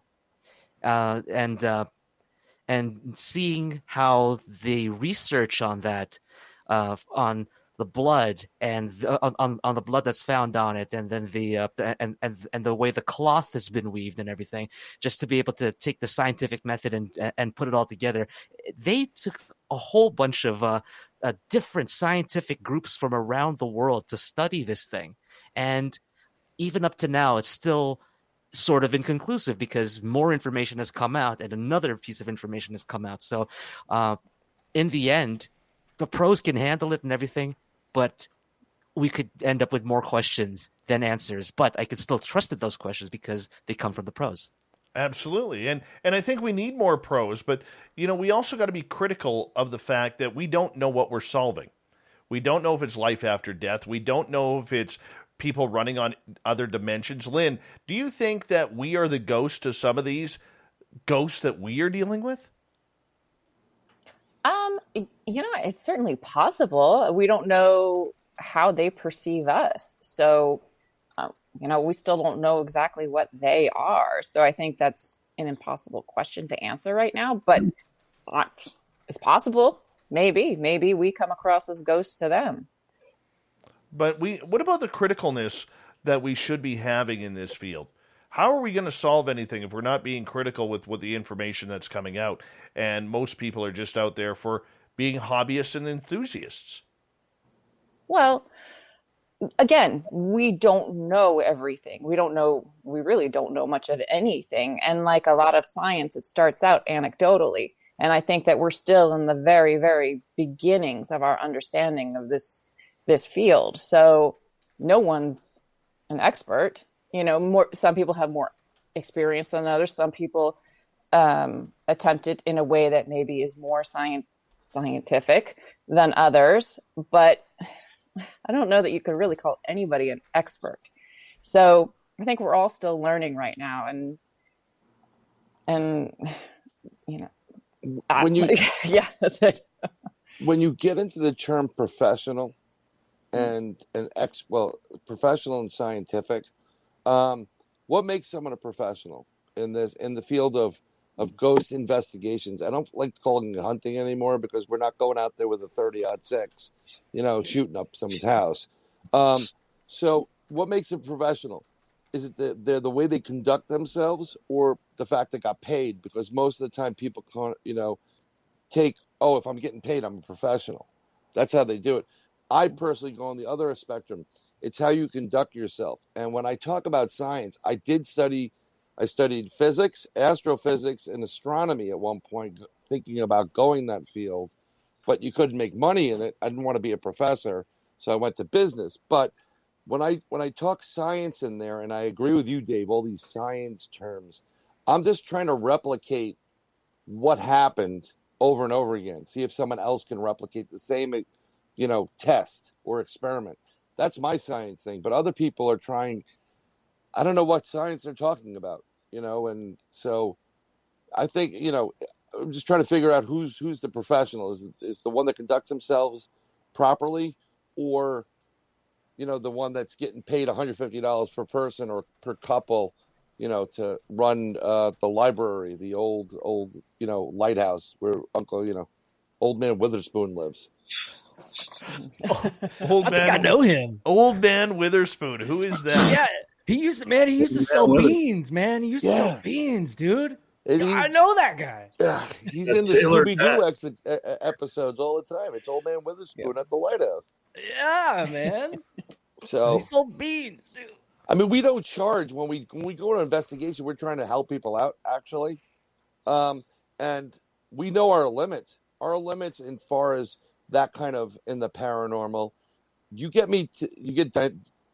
demonic stuff, I'm out. It's above my pay grade. There are other people I have to call in at that point and say, hey, first bless me a couple of times, and you need to get over to this person's house because they have something that is truly demonic. Most people say, oh, it's demonic because you have a pissed off spirit that keeps getting harassed by one person that wants to keep challenging it. I'd be pissed off if I was dead and somebody came in my house and yelled at me too. So it's a crazy thing. And on another end of the spectrum, I know this for a fact, there are people that have these type of dinner entertainment packages at certain haunted locations. And then when other people start bringing other people to those locations on a different night or a month later, they start fighting with each other. Well, you can't go there. I'm the one that brings people there. It's craziness. It's absolutely insanity what's going on in that whole end of this field. Well, Olav, I'm going to give you the final say on this. You got 2 minutes. Well, I don't think you can be an expert in any of this stuff. I think at some level, we're all experiencers or adventurers. I mean, in my case, I'm probably more on the adventurer spectrum. So I'm going out seeking it, trying to find it, trying to experience it. I've taken people with me. I don't ever charge them. They're my friends. I take them along. We go see some UFOs, manifest stuff, see ghosts, whatever we're doing. I mean, it's, but I think a lot of these people that are experts, they're really entertainers. I mean, you can't watch some of these shows and think to yourself, this is anything more than entertainment. So, but there are a few people that have actual graduate degrees in paranormal psychology.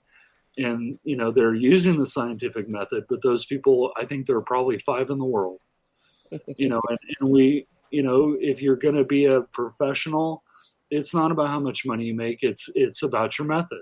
Are you using the scientific method? Yep. Which is very difficult. I mean, I watched an arm manifest in front of me, right? I go back there 1,000 more times. I'll probably never see that arm manifest in front of me. So I'm going to flunk the scientific method, but that's the process. You got to figure out what made that arm manifest in front of me on that night, on that time, in that location. But yeah, no, I'm very leery of professionals. We're all adventurers at some level. That's really what it is. I think as we come to a close here, I think one of the biggest things that we see in the paranormal, cryptid, and UFO world is everybody wants to give themselves a title. Everybody wants to make themselves sound more important than what they really are, and a title will always do that at every time. And I think it's sad because if people are about to be honest with themselves, honest with their research, and more importantly, honest with the public that they are sending the information to, then we really have to just be ourselves rather than be the title. Olav Phillips, Lynn Wallington, Ben from UFO Garage, Bryan Bowden, Ringside Heat host, Lex Tan. We continue with the SOR Roundtable right after this.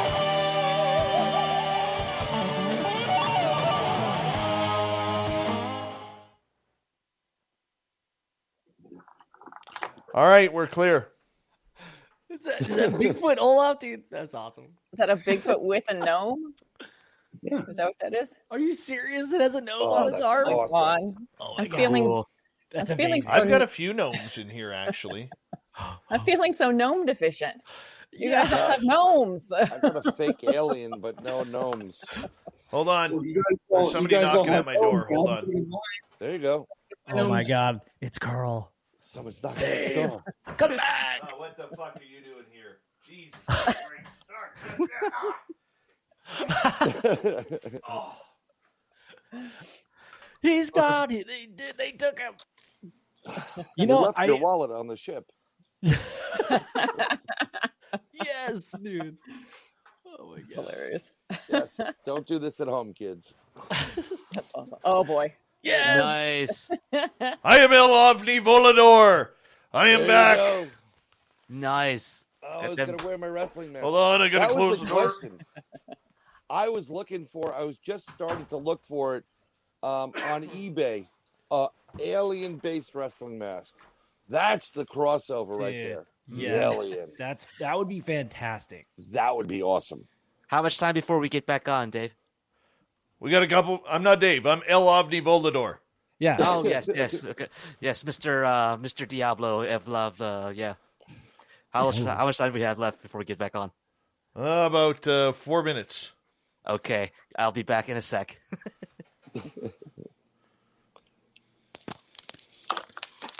Don't call me Dave.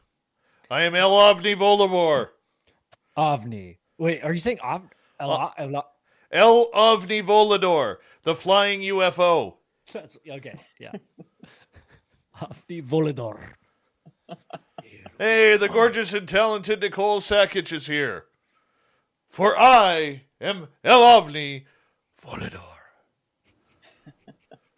Dude, I feel like I don't know. I feel like either you got some sick moves, or you can play the guitar. You've got something going on. You're about to perform for us. I'm not sure what it is, Who but the I'm hell ready are you? for it.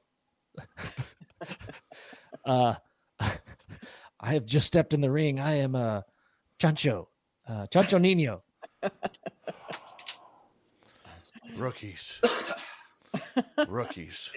Hey, Dave, I was going to Who's Dave? sorry, whatever the hell you are. I was going to tell you I collected a couple more titles.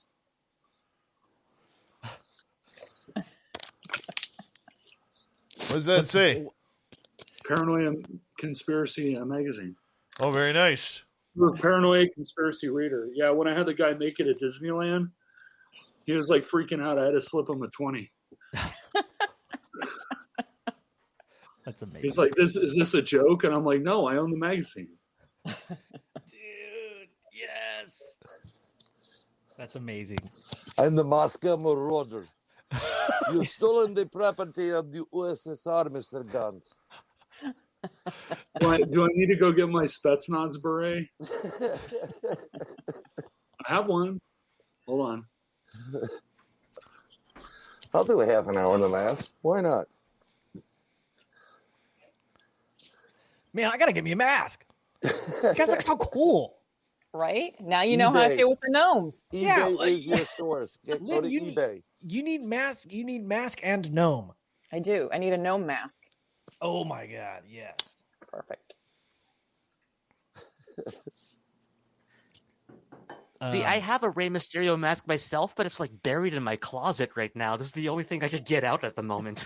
We went on a cruise, and she was 5 years old, my youngest, and we went to Cozumel, Mexico. We went in the market, and I said, you can get whatever you want. My oldest one bought a t-shirt that made you look like you're in a bikini, and my youngest bought a bright pink wrestling mask with a big cross on the top, and she just put it on and started beating up her sister with it. It's awesome. Oh yeah, That's nice. that's what's up. Oh, those are my Kids will be children. kids. Nice. Kids will be kids. Very nice. This is actually my son's. He has a collection. Oh, what does that beret say, dude? It's a Spetsnaz beret. Nice. What is it? Ooh, wow. I don't think I know that term. Russian Special Forces. Yep. Oh, snap. That's cool, man. Yeah, he has a collection of Marxist stuff. That's my kid. Yeah. 20 seconds, guys. I want to say a big thank you to Dirty Filth, to Olav, to Andrew, Ibarata, Cat Chaser, Olav again, Cat Chaser, and Ed for the super chats. El Ovni Volador loves the support of Spaced Out Radio. Here we go, everyone.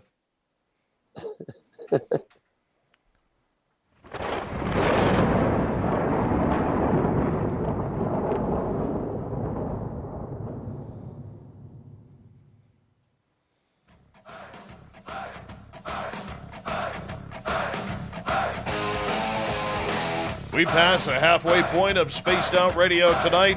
I am El Ovni Volador, and we thank each and every one of you for tuning us in on the mighty SOR. Want to remind you that if you've missed portions of this show or others, check out our free archives by going to youtube.com/Spaced Out Radio. Just do old Davey the favor. Hit that subscribe button. Our website is spacedoutradio.com, where we have a plethora of features for you, including rocking out to Bumblefoot and reading up on Captain Shirk's SOR Newswire. Follow us on Twitter at Spaced Out Radio and on Instagram at Spaced Out Radio Show. We continue on with the SOR Roundtable tonight. We have Lynn Wallington, who will soon host the Saturday night show on Spaced Out Radio's YouTube channel. We have Olav Phillips from Paranoia Magazine. From Ringside Heat Wrestling Show on Saga 960, Lex Tan, Bryan Bowden, who's wearing that's Bryanovsky, Bowanovsky, and Ben from UFO Garage. I don't know what the heck that is on top of your head. Oh, hold on. What is that, Ben? Chancho Nino, yes. Yes, all right. So we're going to continue on with the roundtable tonight. I got to get into this. Let's do this thing right now, because Lex has a wrestling show on Saga 960 that's about to debut, and Saga 960 is one of the radio stations that hosts Spaced Out Radio. And I want to ask you guys, if we had Dogman on this side, and we had on the other side of the ring Bigfoot, who's winning in a wrestling match? Who's crawling out of the cage victorious? And how are they doing this? Lex, we're going to start with you on this one. Are you going with Dogman or are you going with Bigfoot? Ooh, it is a tough one. Jeez, it's just such. It's an even matchup. It is they've got two different, but it's an even matchup. But they have two different skill sets and everything. I would love to see how long this would go. It could probably have to come down to a steel cage match, maybe even a Hell in a Cell, no disqualification, with kendo sticks, with steel chairs, with tables, and with ladders, and they have to go at it, and we'll figure out who escapes that cell with their championship around their waist. So if I had to put it to anybody, I would have to give it to Bigfoot. He's got the bigger name, and of course, the bigger name might have to go over in order to make the money for the wrestling company. I agree with you. I think it's Sasquatch that takes out Dogman. I think it's going to end with a camel clutch.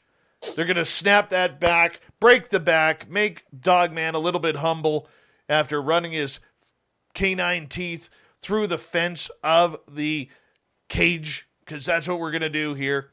All right. Bryan. Yep. Bryanovsky. This has happened numerous times before. So there have been encounters where the Dogman usually the dogman starts it off by intruding into a Sasquatch territory. It disregards all the signs and symbols it knows that are there, and what happens is the Sasquatch takes it and puts that dogman back in the pound. I think the dogman having the long claws is very interesting, to be able to swipe at it. But you're talking about a giant primate for the most part, or if they have the same strength as a chimpanzee has in that size, and you just multiply it times 9, 10 feet, it's going to rip the dogman's head off without even thinking about it. So dogman's dead, and Bigfoot is the victor. I agree with you. Have you actually heard reports of dogman and Sasquatch fighting?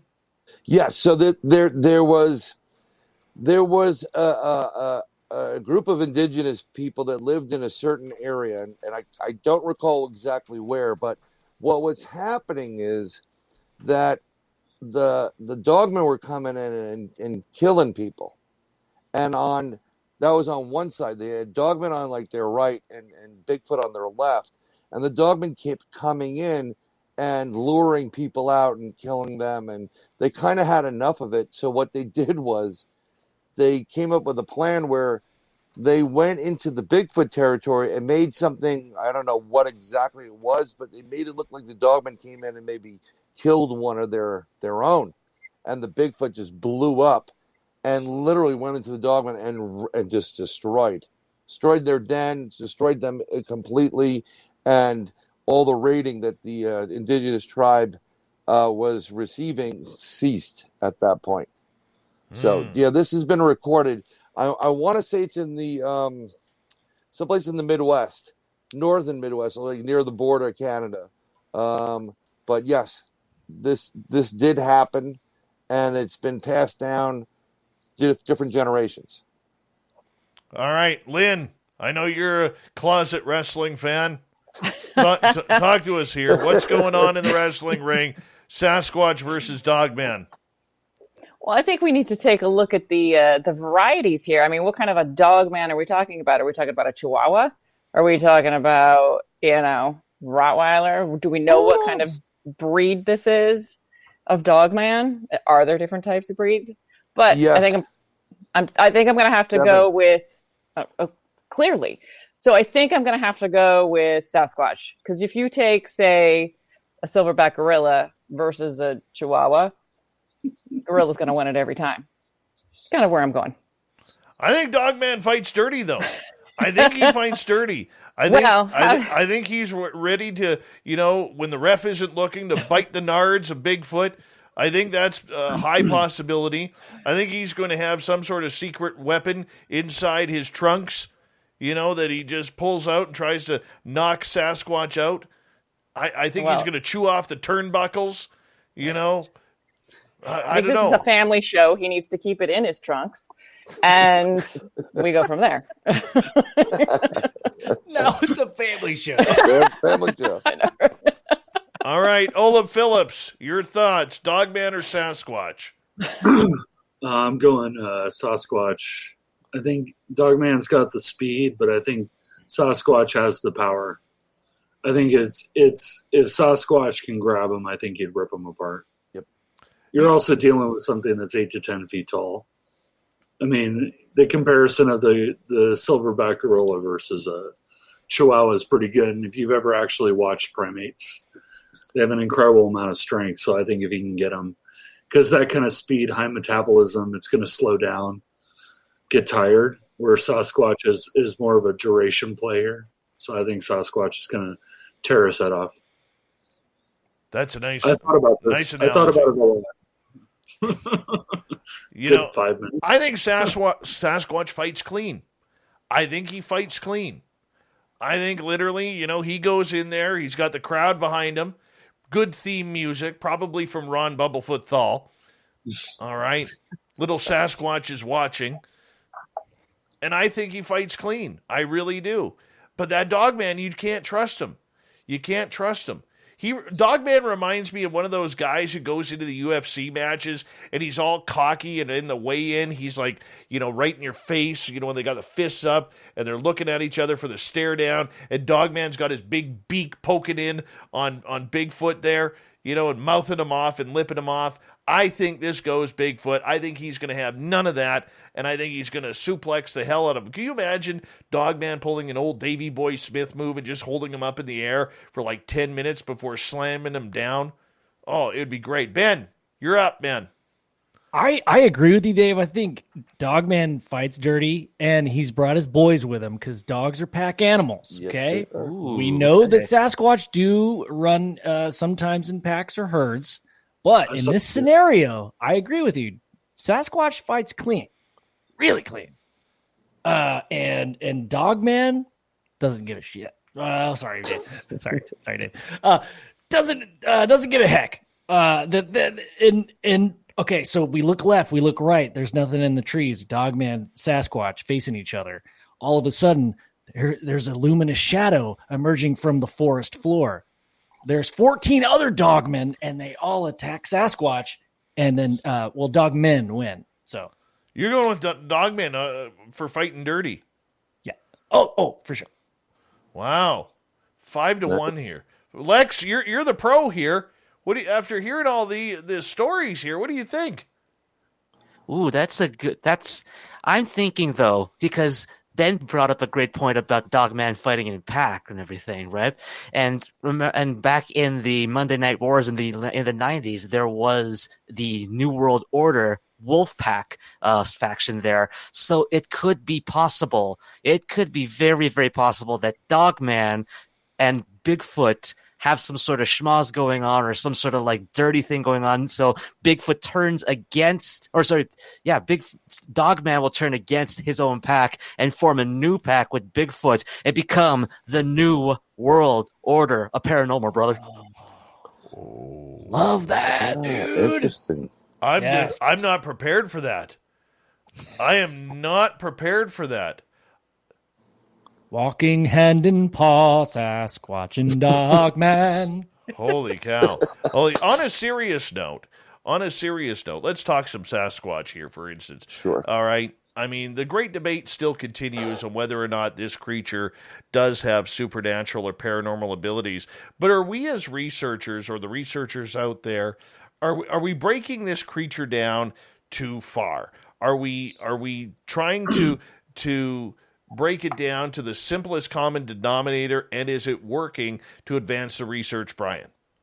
No, it's not. I was originally in that camp where it was more primate and Gigantopithecus, and until I had an experience where there is no way something can go from point A to point B, which is being 2 miles down the road in an instant, without being able to manipulate something. And the best theory is, interdimensional. So I everything I thought about it at one point kind of blew up, and now I'm in a different camp, that woo side. I don't even like to call it woo, but I guess, if you want to call it that, call it. But we are breaking it down too much. And the problem we have in this whole type of community right now is you have the ones that will go the woo route versus the ones that are going the known animal route. And I say that this is its own species. It does what it does naturally. It's kind of like, try to explain to somebody how you learned how to breathe. You just did it. It does things in that vein. It just does it. And people that are on the ape side of it just can't get past something being there that is a new species. How about you, Olav? I don't know. I had an experience, and they looked very solid and to me, but I definitely fall into the Bigfoot as an ultra terrestrial. Here where I live, there are actually stories from the indigenous people from this area that saw Bigfoot on an island out in the middle of the bay. And the bay has sharks and it's currents, and it's horrendous. I mean, Alcatraz was in the middle of it for a reason. You can't swim it. So the idea of Bigfoot, swimming a mile or half a mile to try to get off this island is pretty absurd. So, but there are Bigfoot that are actually sighted on this one island. So, the only way to get there, it would have to be ultra-terrestrial in nature. Yep. I think there is something special about it. I really do think it's something special. But I want to focus on the researchers here for a second because, much like we talked about the paranormal realm where everybody, has to have a title and everybody's trying to one-up each other, we see that a lot in the cryptid world as well. You have the people who are not looking at anything that has to do with the woo. You have them looking at just what this creature is from a scientific back point. But could this creature be a combination of both? That it's been here a long time, Ben, but it's also having some sort of supernatural ability that it can cloak itself, it can disappear, it can do whatever it has to do in order to survive. Yeah, when that idea is attacked, it really kind of bums me out. Like, there's some people out there that say that if you even think that it's ultra-dimensional or can alter space and time and density, that you're completely discounting any scientific research that's been put into this subject. But, I mean, man, if you're really trying to find out the truth, then you have to look at every aspect of it. That doesn't negate everything that's been scientifically studied about this creature that could totally exist. The fact that it might be able to alter reality in some way, or maybe move through density in a different way than what we can perceive as being normal or understand or comprehend in some way. Who's to say that that's not possible just because we don't understand it? I think it's totally possible. I like the visual of like oil and water. Like, if you put oil on top of a glass of water, there's going to be little bubbles where you're going to be able to kind of dip into that water, but not completely manifest. I think Sasquatch, for me, from what I've been able to understand and gather from other people that are into this subject, is that there's a little bit of both, where it can dip into that water, it can dip into that oil, it can move through space and time with certain accounts with ease, and yeah, I just find it fascinating, but I think it's both. I think it is both too. I think there is something very, very intriguing about it that we need to find out. But I mean, how do we prove it? How do we go on? I mean, I think there's a reason why we haven't found a body. Nature is very good at cleaning itself up, number one. Number two, predator animals are very good at scattering bones. And number three, there could be something very intriguing about this, that it's able to cross dimensions or use some sort of portal to appear and disappear in certain areas. I mean, when you have a 500-pound, 9.5-foot monster roaming through the forest, it makes noise, yet this thing doesn't. This thing lets you know when it's around. There's always this saying that I heard from a First Nations friend: you don't seek Sasquatch, Sasquatch seeks you. Good saying. Lynn, your thoughts? I definitely agree with what Ben is saying. I think we need to kind of keep our minds open to all possibilities. We don't understand exactly what Bigfoot is right now, or Sasquatch is right now. Like, so how could we say it is or isn't any one or all of these things? We just don't know. And when you were talking about, people say that the bodies haven't been found, I have always wondered. So we do know that Bigfoot is somewhat humanoid looking, right? We haven't found a skeleton, so we don't know what the skeleton looks like, but we have found giant skeletons, like human skeletons. How do we know those are not Bigfoot skeletons? I've always wondered that. Ooh, good question. Yeah. Also, bear skulls and bones are really, really hard to come by. I mean, I don't know if you guys know any hunters that hunt bear. I don't personally, but I listen to a lot of Steve Ranella, and he said it's like the most rare skull you can find in the wild. To find a bear skull. A lot of times in association with Bigfoot itself, they are known to be very clan oriented, and they stay together and they look out for each other no matter how young or old they are. I mean, who's to say they don't actually, when they're here physically, they don't bury it someplace. And it's, once they go through the burial process, it's rumored to be true that they do have a burial site or burial mounds for them. But, I always go look back into them going interdimensional. Unless we have a physical Bigfoot or a Sasquatch, we can't test these theories out. There's no way. So anybody's researching this that's not in the know on a black project that has a physical Sasquatch in their office or whatever, it's all hypothesis. So you always have to keep those up there no matter what, because my research can change my opinion in a heartbeat because I find something new that brings me back to A. I think we have to be more open to this.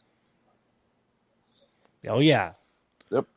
Lex, Yes, if you were going to go out and have an interest in studying Sasquatch, besides trying to figure out how you can make $1 million off of getting it into the squared circle on a contract with Vince McMahon, I want to ask you, in regards to this creature, you don't have a lot of forests around Toronto and Mississauga where this is, but if you go into northern Ontario, there are a lot of sightings of this mythical creature, and especially in the lakesides areas, which is just, about an hour and a half north of you. If you were to go looking into the forest and you saw one of these creatures, as someone who would be a rookie in having this type of sighting, which most of us are, by the way, what do you think you would do? How would you react?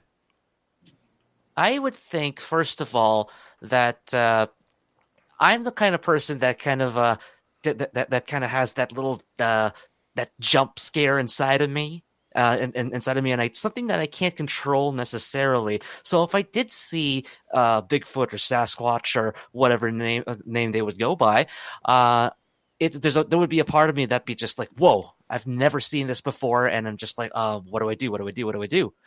But at the same time, this is kind of funny because I was walking to my local A&W from my house, and it's there are a whole bunch of birds that are around it basically. Hold on, time out 1 second. How much is an A&W burger in if you got a Mama burger or mozzarella burger? How much is that in Toronto? How much is that in Toronto? Oh man, depends. I mean, like the last week they had like a $3.99 coupon basically. I know they did. You for a can't burger. You can't put a price on glory, Dave. No, you can't, because I'll tell you, my friend and I went to A&W in my town because we're quite capped on the fast food a couple of weeks ago. It cost me $19.70 for 2 burgers, no fries, no combos, no drinks, no onion rings, nothing. What? 2 burgers, $19.70. Wow. Are you move to Canada? That's like kidding? $10. Whoa. I tell you, A&W bent me over and shoved that big brown bear right up there by Keister in order to get my money for the $20. It happened. That's why you got to go and get the coupons online and make sure you can save that good $3. But if That's I were too much to pay for a burger, but I live in the wrong country. That's what, like $10 US, Dave? I think it's about $6 US, but that's another story. You need to move. And I live in California, which is even more expensive. Right? Oh, hold on here, guys, because I kind of screwed up here.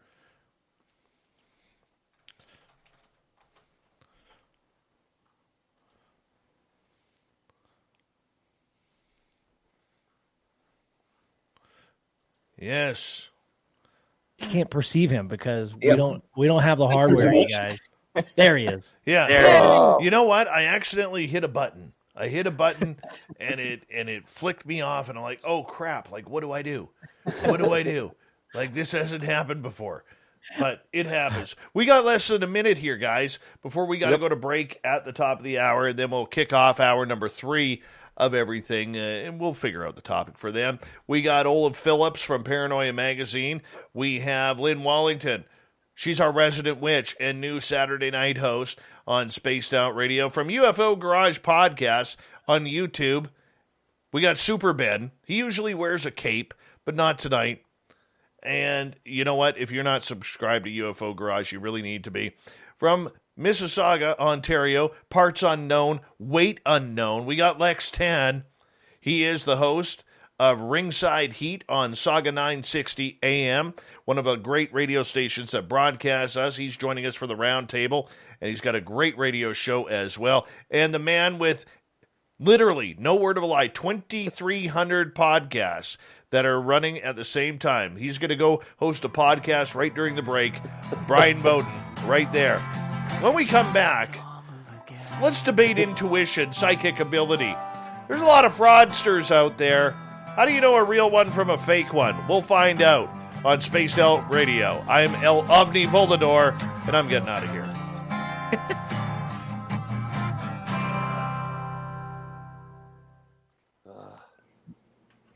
All right, we're clear. Dude, I just want to say, Bryan, like, you pull that mask off so well, dude. Yeah, totally. Totally. I got to step away for a minute. I'll be right back. Who let the I got to go find dog Dave. I hate you people, so I'm leaving. Who let the nicotine? Who? I was about to say that, like, on my way to the A&W, that literally two birds were wrestling each other. Like I don't know how the heck this happened, but they were actually wrestling each other. And I just, and when I saw that, I was like, I got my phone. I tried to set it up as quick as possible. I set it as quick as possible in order to record this happening. But I think the birds knew that that it was a work because as soon as I got up my phone, they flew away and they were just all friendly and stuff. Dude, okay.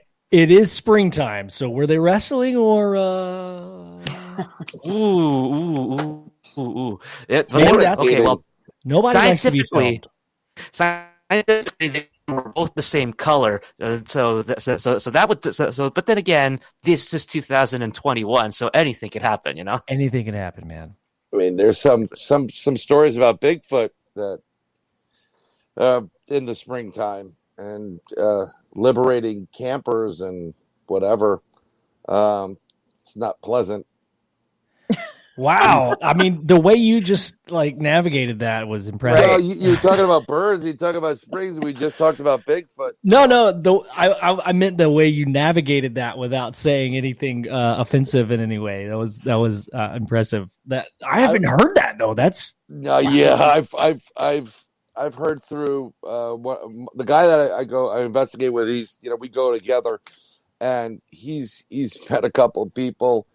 One of his cousins is a park ranger, like a U.S. park ranger, out in the one of the big parks, and she told a story to him once that they were there, and this guy comes in, and my wife was taken by Bigfoot.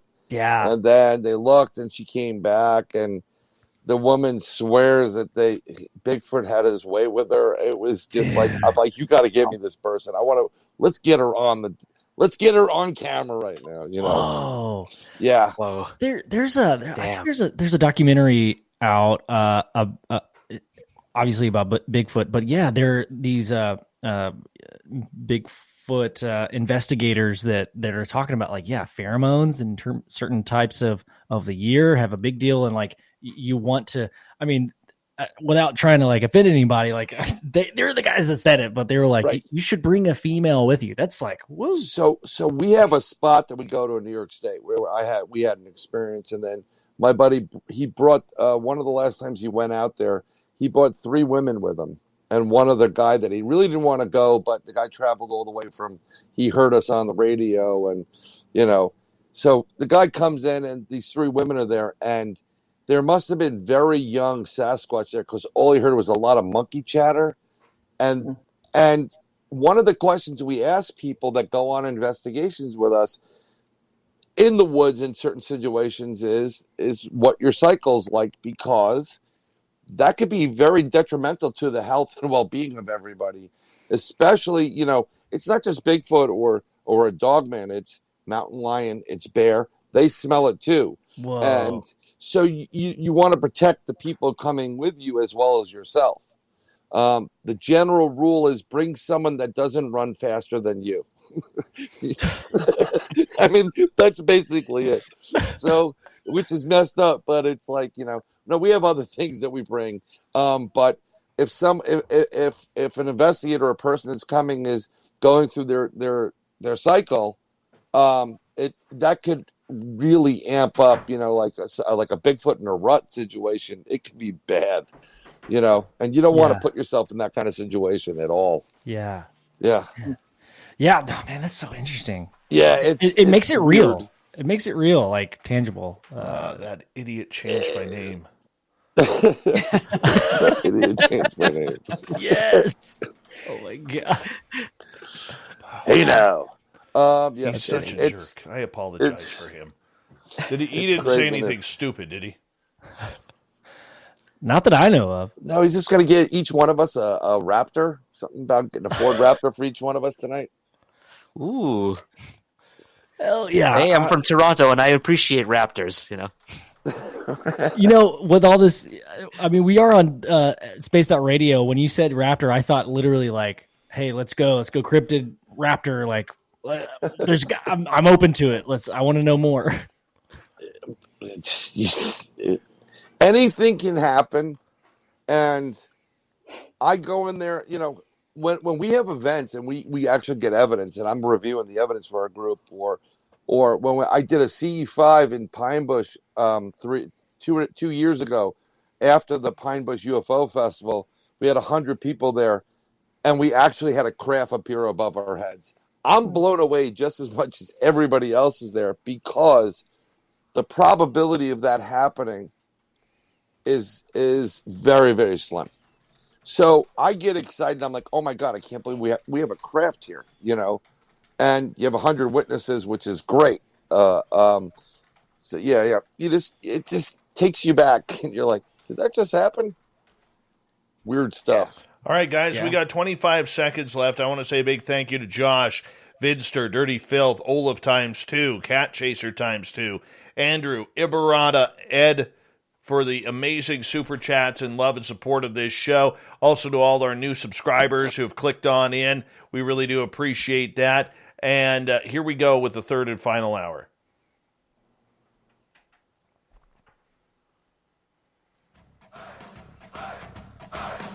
Would you like to connect with us? Head to spacedoutradio.com for all your latest show info. Now, back to Dave Scott and SOR. Third and final hour of Spaced Out Radio is now underway. My name is Dave Scott. Thank you so much for tuning us on in. We say hello to everyone listening in on our terrestrial affiliates around North America, digitally on TalkStream Live, Revolution Radio, and KPNL. All of our archives are free by going to youtube.com/Spaced Out Radio. Just do old Davey the favor, hit that subscribe button. The Desert Clam has set the password for tonight in the SOR Space Travelers Club. Kefalonomancy. Kefalonomancy is your password. Use it wisely, space travelers, as the Clam sets the password each and every night right here on Spaced Out Radio. Our website is spacedoutradio.com, where we have a plethora of features for you, including rocking out to Bumblefoot and reading up on Captain Shirk's SOR Newswire. Follow us on Twitter at Spaced Out Radio and on Instagram at Spaced Out Radio Show. We continue on tonight with the SOR Roundtable. If we look at our panel, we got a great one tonight from UFO Garage Podcast. We got Big Bad Ben from Spaced Out Radio. We have Lynn Wallington. She is going to be hosting our Saturday show. And, of course, Olav Phillips from Paranoia Magazine. From Ringside Heat on Saga 960, we have Lex Tan. I'm excited about that show. I really am. And literally, the man who has 3,333 podcasts out there, Bryan M. Bowden. How y'all doing? Thank you so much for joining us. And, there's a lot of people out there who go to psychics, mediums, intuitives to try and figure out what their future may be. Could it be reading about relationships, a new job, or maybe it's about, trying to figure out life in general, because there's a lot of people out there who have a black cloud that continually hovers over them, and they want to know when that black cloud is going to go away. Lynn, I want to start with you on this one. How does somebody choose the right intuitive rather than finding someone who's just going to milk them for a bunch of money? Well, I mean, you're talking to a witch who works in Salem, Mass, so this is kind of our bread and butter here. But I would say ask people, get recommendations. If you go to someone and it's just, one, if they're just saying things that are scaring you, they're probably not real. They're probably just trying to make money. And go with your gut. If it doesn't feel right, then go to someone else. But how do you tell? How do you tell if it feels right or not?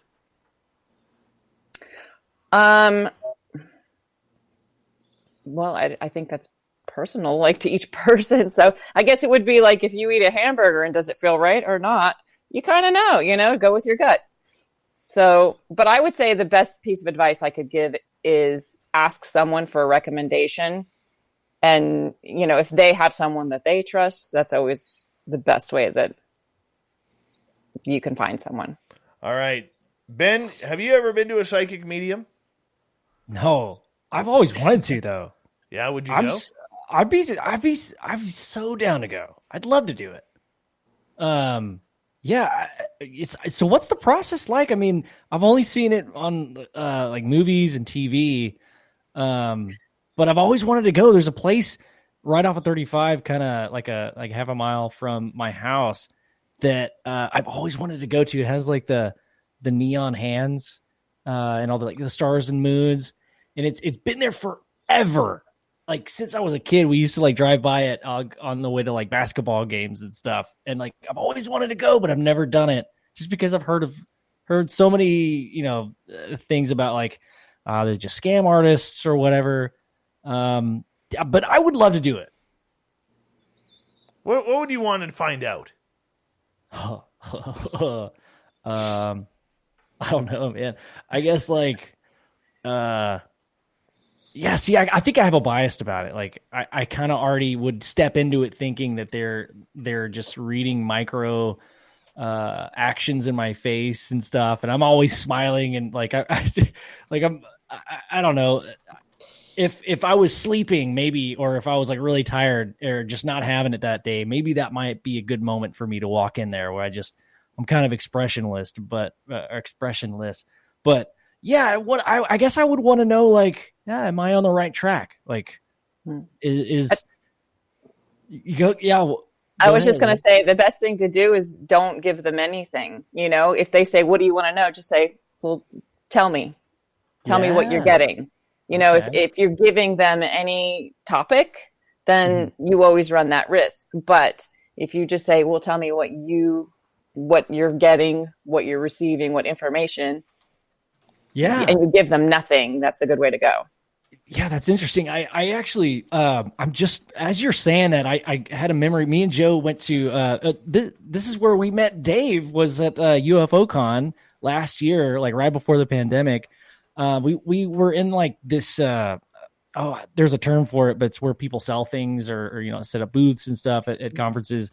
And we came across this wonderful, wonderful person. She had like a couple of books and she had some jewelry, and she approached us and said, "Hey, I'm getting some really strong vibes from you," talking to me and Joe, which like Joe just emits, awesomeness, and just, he's such an awesome, nice guy. But in that moment, I was just kind of like not feeling it. I think I was a little hungover, to be honest, but she like approached us and she said, "Hey, I just have a feeling like I need to read you guys. Like, can I tell you what I'm getting from you?" That was a nice experience. So I guess if we're talking in that sense, I guess I have been read in some way, but it was more like a interdimensional alien. We've got some guardians. Like, she told us what kind of guardians we have, and mine was a tall white mantis that was kind of hugging me, I guess. I thought it was kind of cool. But she did also tell Joe that he was he has dwarf people kind of like protecting him, which, I mean, that makes sense. At Joe. I mean, like she like went into detail, like, so I'm getting this feeling that you like to be in the dirt and you like to be close to the ground, which Joe does landscaping, like really beautiful landscaping, and he does work with rocks and soil, and he grows trees and just does an amazing job with that stuff. So she was spot on with that. She told me like I was all over the place, and I'm pretty spot on with that too. How about for you, Olav? Well, I mean, I have, I know some people who do tarot cards and divination and other things. One of the things that I find is very consistent with what Lynn was saying is that, don't give them anything. The people I know that genuinely have a capability, they come to you. I have friends and they will literally like send me a message and go, you need to know something. Or, and in one case, wanted an explanation of why something was happening. And we said why something was happening. And then, my friend just went on a deep dive of exactly why and nailed it spot on. So, don't give them any information. If they have neon lights, probably not a good idea. Get a referral, but again, I have a friend, she does tarot card readings. She's exceptionally talented. She feels things and gets messages, and she'll just send you a message and go, hey, you need to know this. But in her case, as she's shuffling the deck, because she's partial to tarot cards, as she's shuffling the cards, I watched it multiple times on Skype. The cards literally jump out of the deck. I cannot explain to you why it happens. I can give you the occultist explanation of why it happens, but the cards literally, for lack of a better term, fly out of the deck. She's just mixing them up and they're popping out. So, she's usually pretty right on. But yeah, I would ask for, I've definitely gotten multiple tarot card readings. I mean, I know somebody who created their own tarot card deck, multiple decks. So, it's, but they usually come to you, and I would get a referral from somebody you know and trust. How about you, Lex? Have you ever decided that you wanted to get a psychic reading? I've always been interested in it, but I think that earlier on I actually possibly had some sort of what maybe may not be quote unquote psychic reading, but I was at a previous job. I stayed there for a few years, and my boss actually was I guess for lack of a better term, a Catholic mystic.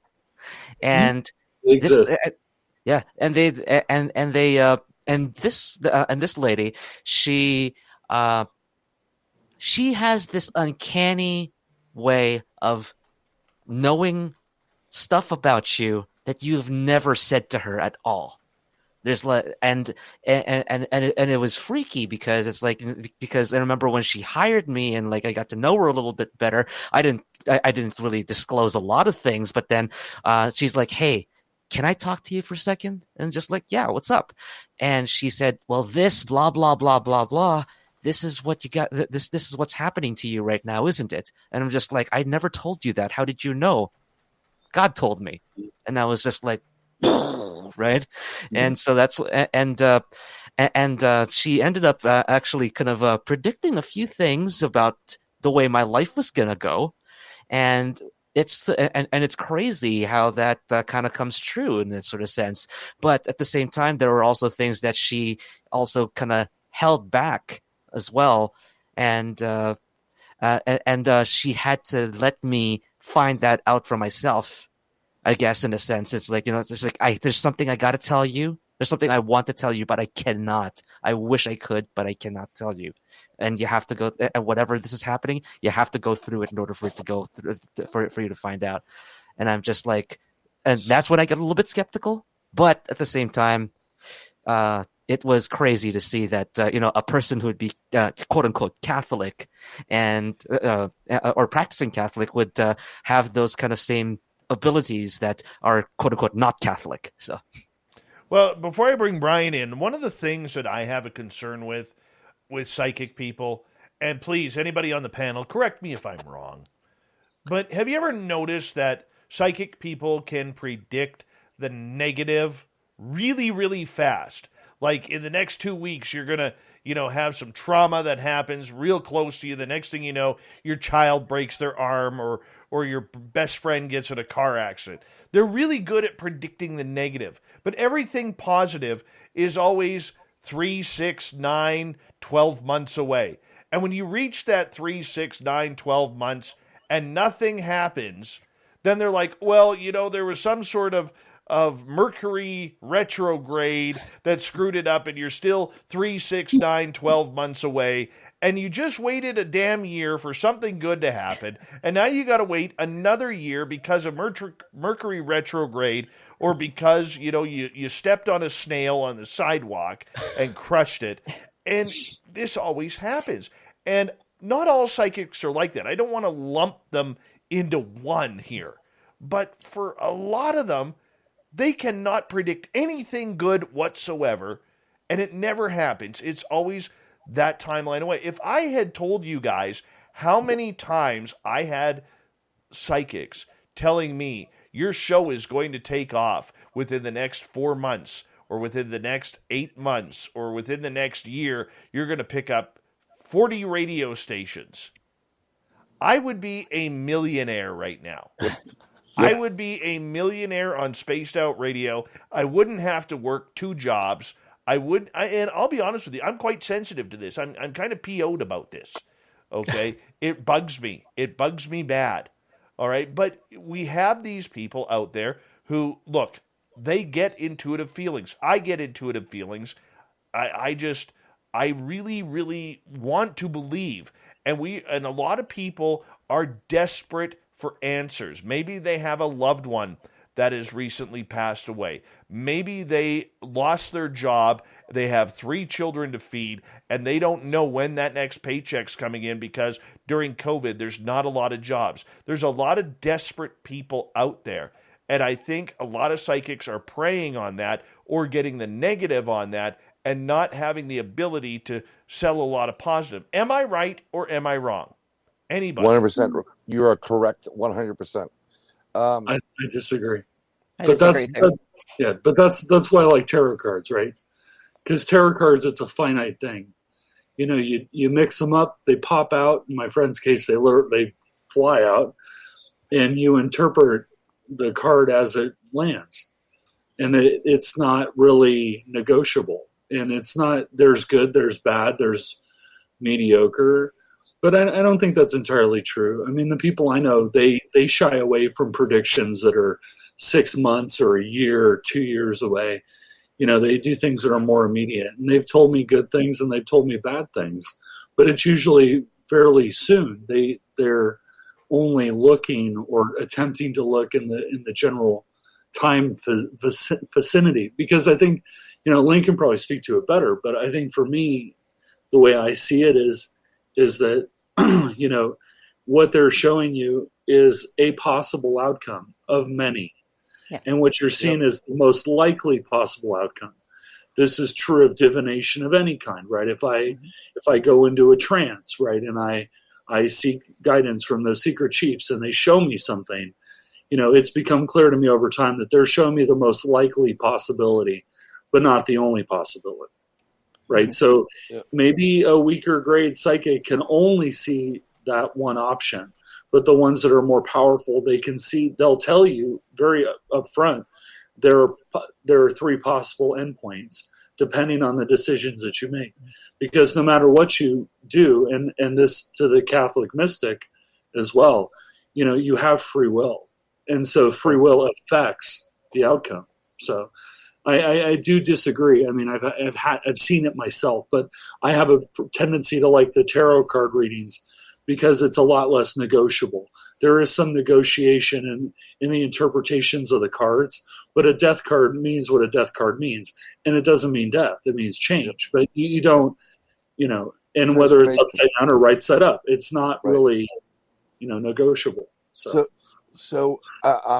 I've been to many different tarot psychics, some of which are tarot readers, and I think what you're talking about, Dave, is not necessarily the individuals that have gifts by reading cards. I have a friend that reads. You just keep flipping over a regular deck of cards, and you got to record the order, and she is spot on. But in the case of psychics, someone you've never met that's going, your old gypsy fortune teller, anybody that goes with the negative, in general, as soon as they start off, they're in there for the money. In your case, when you went to when you guys were at that conference and the woman approached you, most people that are legit, that they're picking you up, and of course you're going to meet people like this at conferences, are a little bit more legit coming to you. Like if she said, well, for $20, I'll tell you the rest, then I would have walked away. But I know that every person that is listening to this show, every person that exists has the ability to do exactly this. As the ability of foresight. The more you use it, it's like a muscle. I do something called remote viewing, but I've been told by another psychic, two of them, one of which out of Canada, Katie Turner, that I should do more readings for people, but I don't want to come off as a Miss Cleo, call me now. I don't want to do that. But I did do a reading for somebody, and I said, I don't want to know their names. I don't want, just tell me what your situation. He told him what was going on. He wanted to meet this girl, bad breakup, whatever. And I can only tell you as if I know my own name. The stuff just started coming to me. And he was blown. How do you know this? How do you know this? And I was telling him everything. And I said, and I left off and said that he was going to meet her. I said, but pay attention. The future is always fluid. Don't think you're going to sit on your butt and magic's going to happen. You have to keep going through what you've been going through in order for that future to possibly come out. Okay? That's where it changes. And I was straight up and honest with them. And I've also had these type of things in the middle of the night. You have these dreams. It's more interactive. You wake up like you've been up all night. One recently was about a year ago where I dreamt one of my fraternal brothers, he was going to have a heart attack or die. I saw his kids. They said he's fine. He's recovering. I don't normally do this. I called him the next day. I said, look, you got to go to your doctor. And I explained to him what I saw. And lo and behold, a month later, he blew a stent, almost died. Damn. Yeah. So I'm like, when it gets to something like when I get something that's affecting someone, like somebody can get hurt or die, I tell them immediately. I don't care what they think of what I'm telling them. I got to get that information to them. But in general, there's a lot of con artists and there's a lot of people that make stuff up. Well, and don't forget though that negative also brings prosperity for the psychic person if they're in it for the money. All right? Because when you tell people when things are going to be good, that money well dries up. It dries up very quickly. Now, I'm not saying that all psychics are like that. I have no problem with psychics making a living off of their God-given abilities. I do believe psychics do exist. I do believe that intuition exists. I've made predictions myself of friends that they have been blown away by. And I've had predictions made of me that I've been blown away by. All right? But if you're out there and you're one of those people who is, you better start booking, like you're a chiropractor where you need to start coming 2 to 3 days a week because your chakras are so screwed up that the only way that you can get them cleaned is if you come see me 2-3 days a week. And by the way, I charge $160 an hour. That's a lot of money. And there's a lot of desperate people for desperate times in their lives that will do anything for a change, no matter what the cost. And those people are scumbags. They really are scumbags, right? And we got to help the public because there's a lot of people out there who don't know. They really don't know when they're being taken advantage of. Last year there was a lady in Washington State who was arrested by police for literally scamming a desperate housewife who lost her husband of $75,000. Dude. $75,000. And there was one just caught in New York for about $50,000. Go there. They're out there. They really pop are. up all the time. They do. They pop up all the time. This is, growing up in New York, you got to have like more streetwise behavior. You got to know about 3-Card Monte and all the scams. And this is just part of it. And let me tell you something. If you're in sales or interacting with people, you could read body language like that. Very true. And you don't have to tell anybody. You walk in there and the person A is wearing a Rolex. Okay, let's go. Guess what's going to happen to you next week? All right, guys, I got to get you to hold on. We are going to go to break here at the bottom of the hour. We are joined by Ringside Heat's Lex Tan. We got Olav Phillips from Paranoia Magazine. We have the man with 2,888 podcasts, Brian Bowden from UFO Garage Podcast. We got Ben, the lovely and talented Lynn Wallington, who really wants to eat a real bucket of ice cream right now, and myself, Dave Scott. We'll be back with the final half hour of the Roundtable when we return.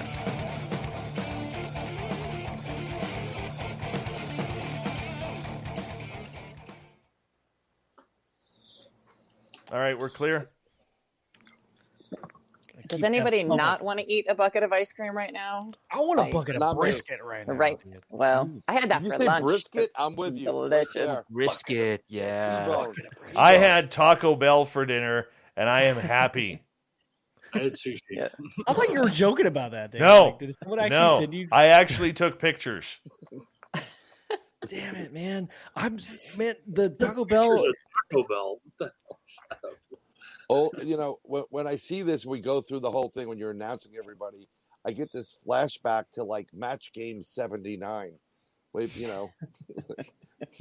that's the feeling I get. It's like a really bad Match Game TV show. Hollywood Squares. Yeah. Who's Paul Lynn? I love it, Dave. I don't know. I mean, I'm not, dude. Like the video aspect of this thing is just so fun, dude. I'm stoked, man. I think it's like people get to put like a face to the name or voice or whatever. And yeah, I mean, it just happened so recently. We started looking into live streaming and doing multiple people. Like, I think it's all kind of just happening at once. It's really fun to see. Use StreamYard. Yeah. So Bryan this is awesome. Bryan taught me StreamYard, and I was literally at the point of an anxiety attack. He taught me, and this just happened this past Sunday. He taught me StreamYard, and within 15 minutes, I got it. Dude, that's impressive. It's super easy. It's within competition of Zoom, but it's easier to get it done. Oh, and you can do it on your phone better. We were trying to. I had spent an hour on the phone previous to picking up the phone with Bryan, and trying to hook up Zoom through OBS. Yeah. That's exactly what. Dude. Delete. Bryan is 100% correct. Get rid of it. I already put it this way. I've been on this for 4 days. Okay, 4 days, and I've already trained Lynn how to do it. Bro, Yeah. like Dave, you just said my story. Ask Joe. I spent a week trying to figure out Zoom audio because you could get the video, but not the audio. Yeah. Give him my information, Dave. We'll get it done. Yeah. All you need is 15 minutes with Bryan. Yeah, we'll get it done. And you will be on StreamYard. It's like $29 a month. Yep. And I'll tell you, it's probably the best $29 investment I've made in Spaced Out Radio. Yeah. Yeah. No, it's like $20-something a month if you went up, unless you went up to the higher one. But it's the middle plan. If you look at the plans, the middle one, you get up to 10 people. I highly recommend you leave it around 6. Yeah. And you'll get bandwidth properly. But it's really so easy. A Bigfoot could do it. Yeah. Yeah. Nice. Yeah. So what about I may not have as much hair as Bigfoot, but I definitely would appreciate a crash course of that, though. Sure, just give my information. That'll be on my next podcast, number 19,000. I only have 3 though, but 19,000. Yeah, I'll help anybody out. It doesn't matter, Yeah. It's so worth it to get. First of all, it's easier to send somebody a link instead of like, well, we've got to connect on Facebook. So send me a message, and I'm like, forget it. You know what? Honestly, I've been stressing for about a year over the putting everything on video, literally a year. And all that stress literally left my body after 15 minutes of Bryan setting me up on StreamYard. Ooh. You're welcome. Thank you very much. Yeah, it was awesome. Hi, D. Swagger. How are you? Welcome back. Hey, Olin. How are you? By the way, the gorgeous and talented Tristan Stevens says, I like Ben's energy. Ooh. There you go. I've got too much sometimes. Sorry, you guys. I got to tame it a little bit. Bachelor number one. Tell him your name. Never, ever tame it, man. You and Joe are fantastic. I love you you guys. I know I'm missing him tonight, man. I'm like bummed that he's not here, but I'm having a blast with you guys. Yeah, man. You guys got a great show. Honestly, the UFO Garage kicks major. Yeah, it does. Hey, you got Lou Elizondo coming on, don't you? We do. Yeah. I can't believe what? Doesn't make sense. Yeah. Okay. You have to ask him. How come it sounded like on Spaced Out Radio that you've seen aliens before? Dude, I actually made a TikTok from your show, Dave. I took a screenshot of your interview with Lou Elizondo, and I posted on TikTok. It was the moment you said, you straight up said it, like, you got it. So tell us about the aliens. Like, hey, we'll talk about it after the show. We got 30 seconds, and I haven't got a topic yet. So let's figure it out right now.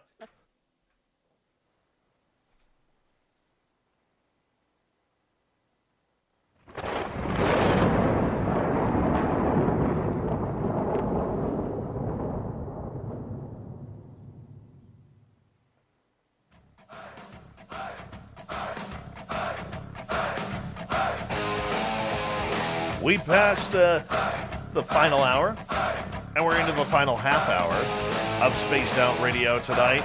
Rounding third, heading for home. My name is Dave Scott. Thank you so much for taking the time to join us. We do really appreciate earning your listening ears wherever you are on this beautiful planet that we call Earth. Want to say hello to everyone listening in on our terrestrial affiliates around North America as well, because we absolutely love you guys, as well as digitally around the world. I want to remind you that if you've missed most of this show or others, check out our free archives by going to youtube.com/Spaced Out Radio. Just do me the favor, hit that subscribe button. Our website is spacedoutradio.com, where we have a plethora of features for you, including rocking out to Bumblefoot and reading up on Captain Shirk's SOR Newswire. Follow us on Twitter @Spaced Out Radio and on Instagram @Spaced Out Radio Show. For the final time tonight, we introduce our panel of the SOR Roundtable, and man, do we got a great crew here for you tonight from UFO Garage Podcast on YouTube. You want to hit up the subscribe button for that. We got Ben. We got Olav Phillips from Paranoia Magazine. From Ringside Heat Radio on Saga 960, Lex Tan. The gorgeous and talented Lynn Wallington, who is taking over Saturday nights on Spaced Out Radio's YouTube channel. We have her. And the man with 8,332 podcasts, Bryan Bowden, is here as well. And everyone, going into the final half hour here, one of the things I love, is monsters. My son thinks it's absolutely cool that when I say to him, son, we're going riding in the side-by-side on Sunday, and we're going to go look for some monsters. He's like right there. He thinks it's so cool that Dad goes out and looks for monsters, like Bigfoot and whatever. Yes. And, outside of Bigfoot, outside of Dogman, Bryan, we're going to start with you on this one. Sure. What is the most underrated cryptid in North America that we should spend more time looking for? Right now, it's flying humanoids, or otherwise known as Mothman. And they're making a surging comeback, especially in the Chicago area. But Mothman's been seen in more places, almost equivalent to as many spots as Bigfoot's been seen, or a flying humanoid, with the glowing eyes. And it's an interesting cryptid, and I'm one of the theories why there's such a high concentration actually right now in the Chicago area is because I believe they've been using FermLab. It's the first ever collider. Forget Geneva, go to Chicago, and they turned that on in about mid 1990s, and then all hell started breaking loose. And just after they turned it on and kind of turned it off quickly in 2000s, the Mandela effect started. So I think there's a lot of these flying cryptids that we should be checking out. Can I cut you off there? I Sure. had a Mandela effect happen yesterday. It tripped me out. So here I am preparing for David Weatherly on the show. And I'm scrolling through social media on Instagram. And I see this book title of his come out about sea monsters of the Great Lakes. And I'm like pumped up because I loved, the one thing with David is we've hit so many topics over the years. I'm like, this is something new. I'm pumped up about it. And he says to me after I read my intro to the show, he's like, I hate to break your heart, man, but I don't have a book like that. What? I don't have a book that's out like that. And I swear on my children's lives, I read that right on Facebook, that he had a book, Sea Monsters of the Great Lakes was the title, and by David Weatherly. And he says, dude, I've never written that book. I don't know what you're talking about. He goes, I know the subject, be a great book to write, but I haven't written it yet, nor have I thought about it. Well, I'm going to contend to say with you that since they started playing around with colliders, there has been a rip in a tear in different dimensions, different worlds that exist. And the collider itself has forced a tear between what we've known growing up and what is another world now. So when they stop playing with it for a little bit, it heals itself, and that's why you're having the Mandela type effect. Because that David Weatherly, in our original timeline, did write that book, in my opinion, but in this timeline, he's never heard of it. It was the weirdest thing, man. It's buggy, isn't it? Honestly, I'm like, come on, Dave. I just saw it like 2 hours ago. I just saw it. And he's like, no, man. He goes, I haven't written that book. He goes, go look at my catalog. And I go look at the catalog, and there's like nothing there. And I can't find it anywhere now. Can't find it anywhere. Yeah. Went back to my Instagram looking for it. Can't find it. All right. Well, so you got Mothman. I got Mothman. All right. Let's go over to Lynn. Lynn. Well, I don't know if this is technically a cryptid, but I think they're interesting, and the name is fun. The Puckwedgies that are here in Massachusetts. Oh, yeah. I know. I don't know if they're in other areas as well, but they're just kind of these mischievous little creatures in Native American folklore, I guess you could say, but they believe they're real. And a lot of other people, like some of the paranormal investigators around here, also believe they're real. And so it's just like this weird little furry kind of mischievous creature thing. So I've got to know more about that. Yeah, never heard of that. They're like smaller than Ewoks. They're smaller than Ewoks. So cute. Yeah. Yeah, right? but they'll bite your cute. ankles off. They're not cute. They're like gremlins, man. They're like hairy gremlins that just want to rip your face off. Oh. Well, not necessarily rip your face off, but they're mischievous. I mean, they may push you off a cliff, but maybe they had a bad day. Is it like are they pack mentality? Is this like multiple? What did you call them? They're Puckwedgie is the name of it. Puckwedgies. Yeah. I don't know. I don't know if they're pack mentality. I'll see what I can find and send it to you. They're elementals.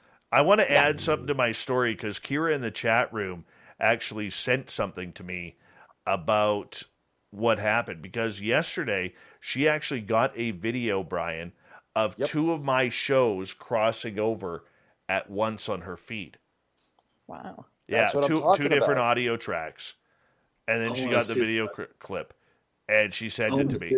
And it was It's weird stuff right now. Weird stuff right now. I don't know what's going on. Mandela effect. Swear I Are we just... talking like right now? Like the live feed is... No, this was yesterday. Oh. This was yesterday. Totally weird. Do you guys, do y'all think it's like, I mean, is it dumb to say like maybe it's CERN messing with their effects with dark matter and learning? That's what I was saying. See, the original collider was in Chicago. That's the first collider that was created and used, large collider. Okay, and they started about 1994. It's, they were planning it from the 60s, but it went live 1994.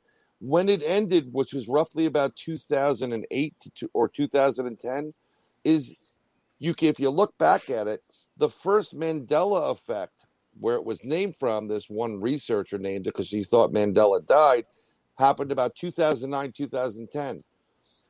And I mean, I can tell you everything that they tell you about the Mandela effect with the Monopoly guy, with Star Wars. I remember it. C-3PO is all gold. Kit Kat. All of that stuff.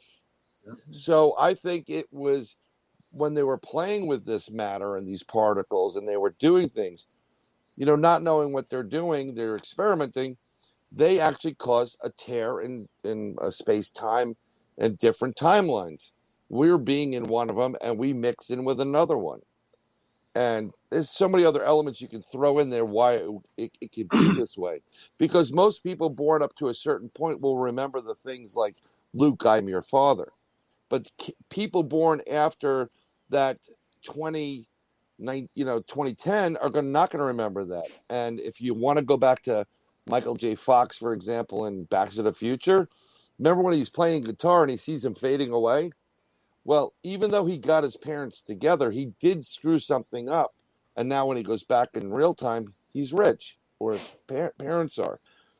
All these little things, it's the butterfly effect along with the Mandela effect.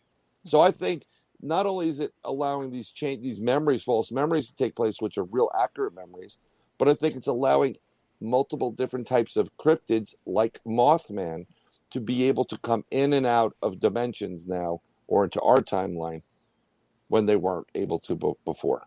Interesting. Lex, let's get your take. What kind of cryptid monster would you like to go hunting for? Ooh. And you can't say George the Animal Steel. I'm looking up a list of the cryptics over here, or cryptids rather, and the one that kind of goes out in my mind is the great spider, I have to say. And it's partly because I kind of like that whole being freaked out a little bit, because as I was saying with Bigfoot earlier. But I remember playing a video game from way back in the day where there's this giant spider web, and then you have to find a way to like cut through it so that you don't disturb the great spider in order to get the treasure out from there. I would love to. And in terms of cryptids, I would love to see that. But in the Philippines, we have a lot of these, a lot of similar things. We would have to say maybe mythological creatures, for lack of a better term, but they could be cryptids. I don't know. I'm not exactly an expert on that either. But in terms of somebody I would like to meet, they're called the Diwata. It's actually derived from the Sanskrit word Devata, and apparently, according to what I'm reading here, they're fair-skinned, they're good-looking, sometimes blonde-haired. They reside in large trees such as the acacia and baleta tree, and tend to be resentful of humanity's intrusion into their realm. So I would love to get I would love to be able to pick the brain of a Diwata and just wonder why, what's going on, what can we ever get along as a human and a I guess a cryptid. That's an interesting question. Can that happen? I have no idea. I love Azrael's answer in the chat room. Keith Richards is his choice. That's a great answer. Keith Richards, everyone. Yes. He is the immortal one. Yes, he is. Yes. That guy's impossible. That guy's impossible. Like, how is he alive? How is he alive? Keith Richards and his old lady, yeah. Yeah. They're Yes. still around. All right. Olav, you're cryptid.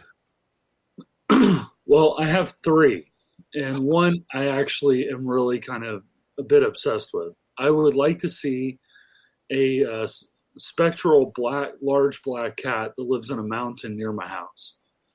It actually is why the mountain is named what it is.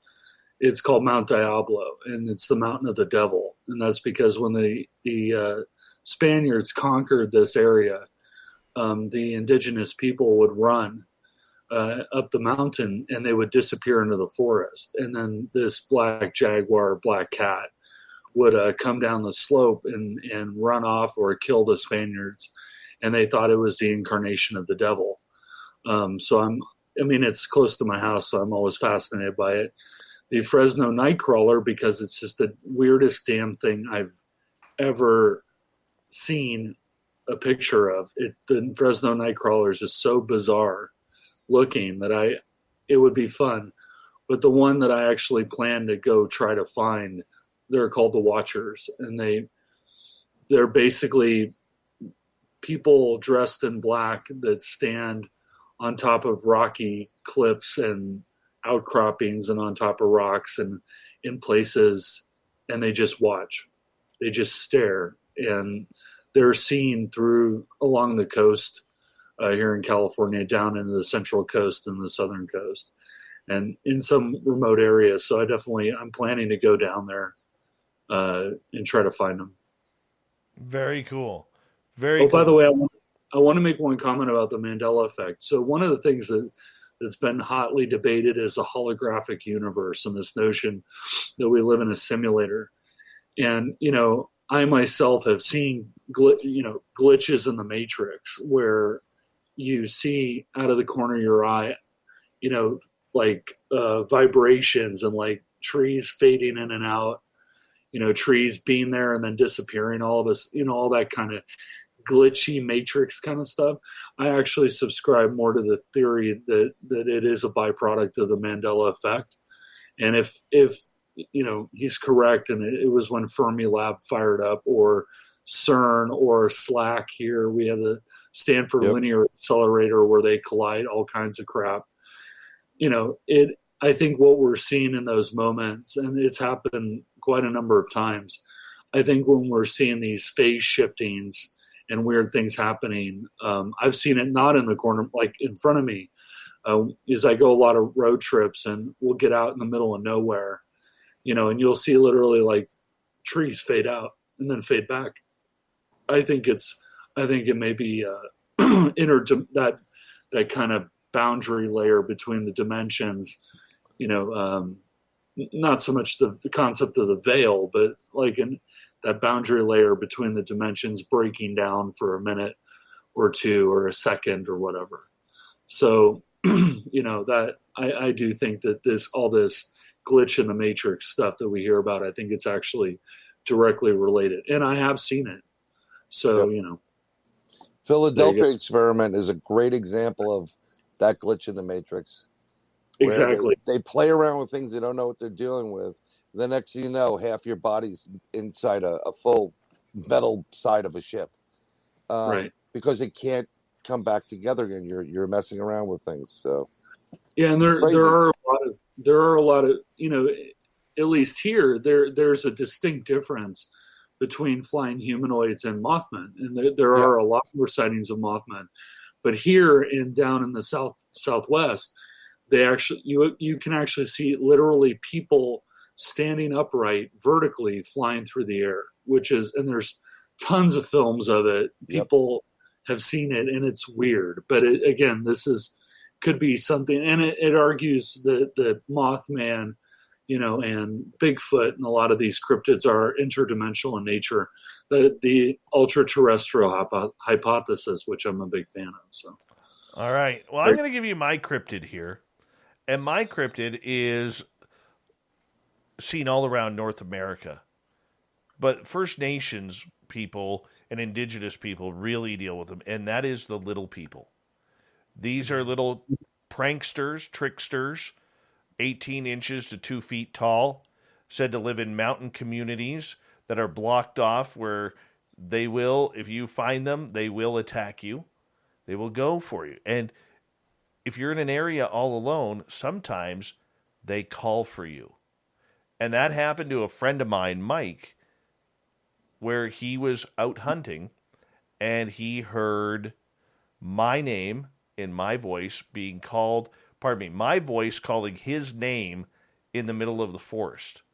There was nobody around, and I'm 20 minutes away at work, and he's hearing my voice come right through the forest all around him. He said it wasn't in one direction. It was coming all around him. Mike, help me. I'm over here. I'm in here. Come on over here. Yep. And it was all around him. And he was like, nope, I'm out. I am out. But Good idea. But I asked because skinwalkers and wendigos are allegedly creatures that do the same thing. However, talking to one of the First Nations elders here recently about this, I asked him, are there skinwalkers or wendigos here? And he's like, no, we've never seen them here. He goes, but we have the little people. And the little people will do the exact same thing. So my theory to my buddy was this. If he'd walked in that forest, we would have never seen him again. Yep. And it makes me wonder if we would have never seen him again after that, how many people that go missing in the Missing 411 series that David Politis is looking at actually hear that voice and go in looking for it. Whether it's a child, whether it's somebody they know, or a voice they recognize. That's what's scary. That is what's really scary. Lex, what do you think? That took a chord with me because I have a friend who I worked with before. It was very, very similar to what you have described. She disappeared. I remember this was like the week that Barry Bonds hit that 756th home run because I was on vacation and I got this text. She just and my friend, she just disappeared out of thin air, just jogging in the forest with a friend, and so I felt so bad for her friend because they thought there was some sort of foul play involved, but there wasn't any foul play at all. There was nothing happened, or there was nothing that was left behind. No clothes. Has she been found?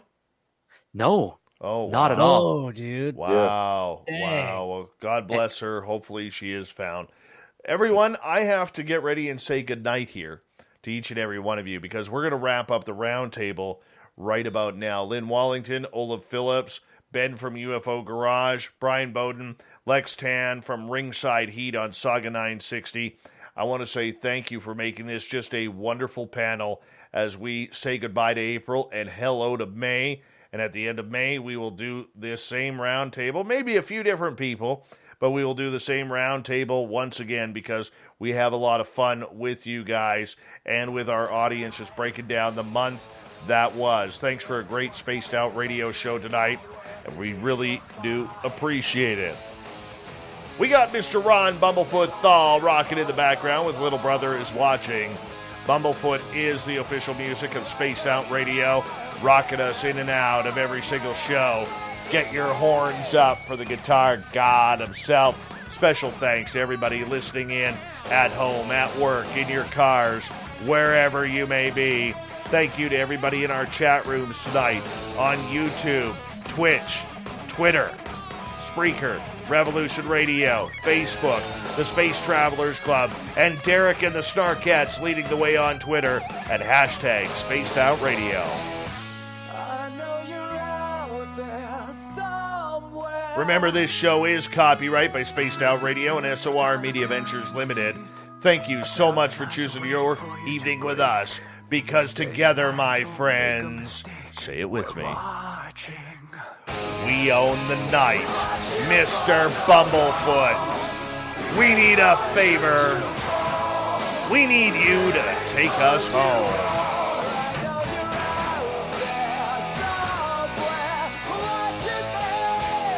Yes, the Woo train has docked for the night. But soon, my friends, we shall ride again. Your seats are always available. Your tickets never expire.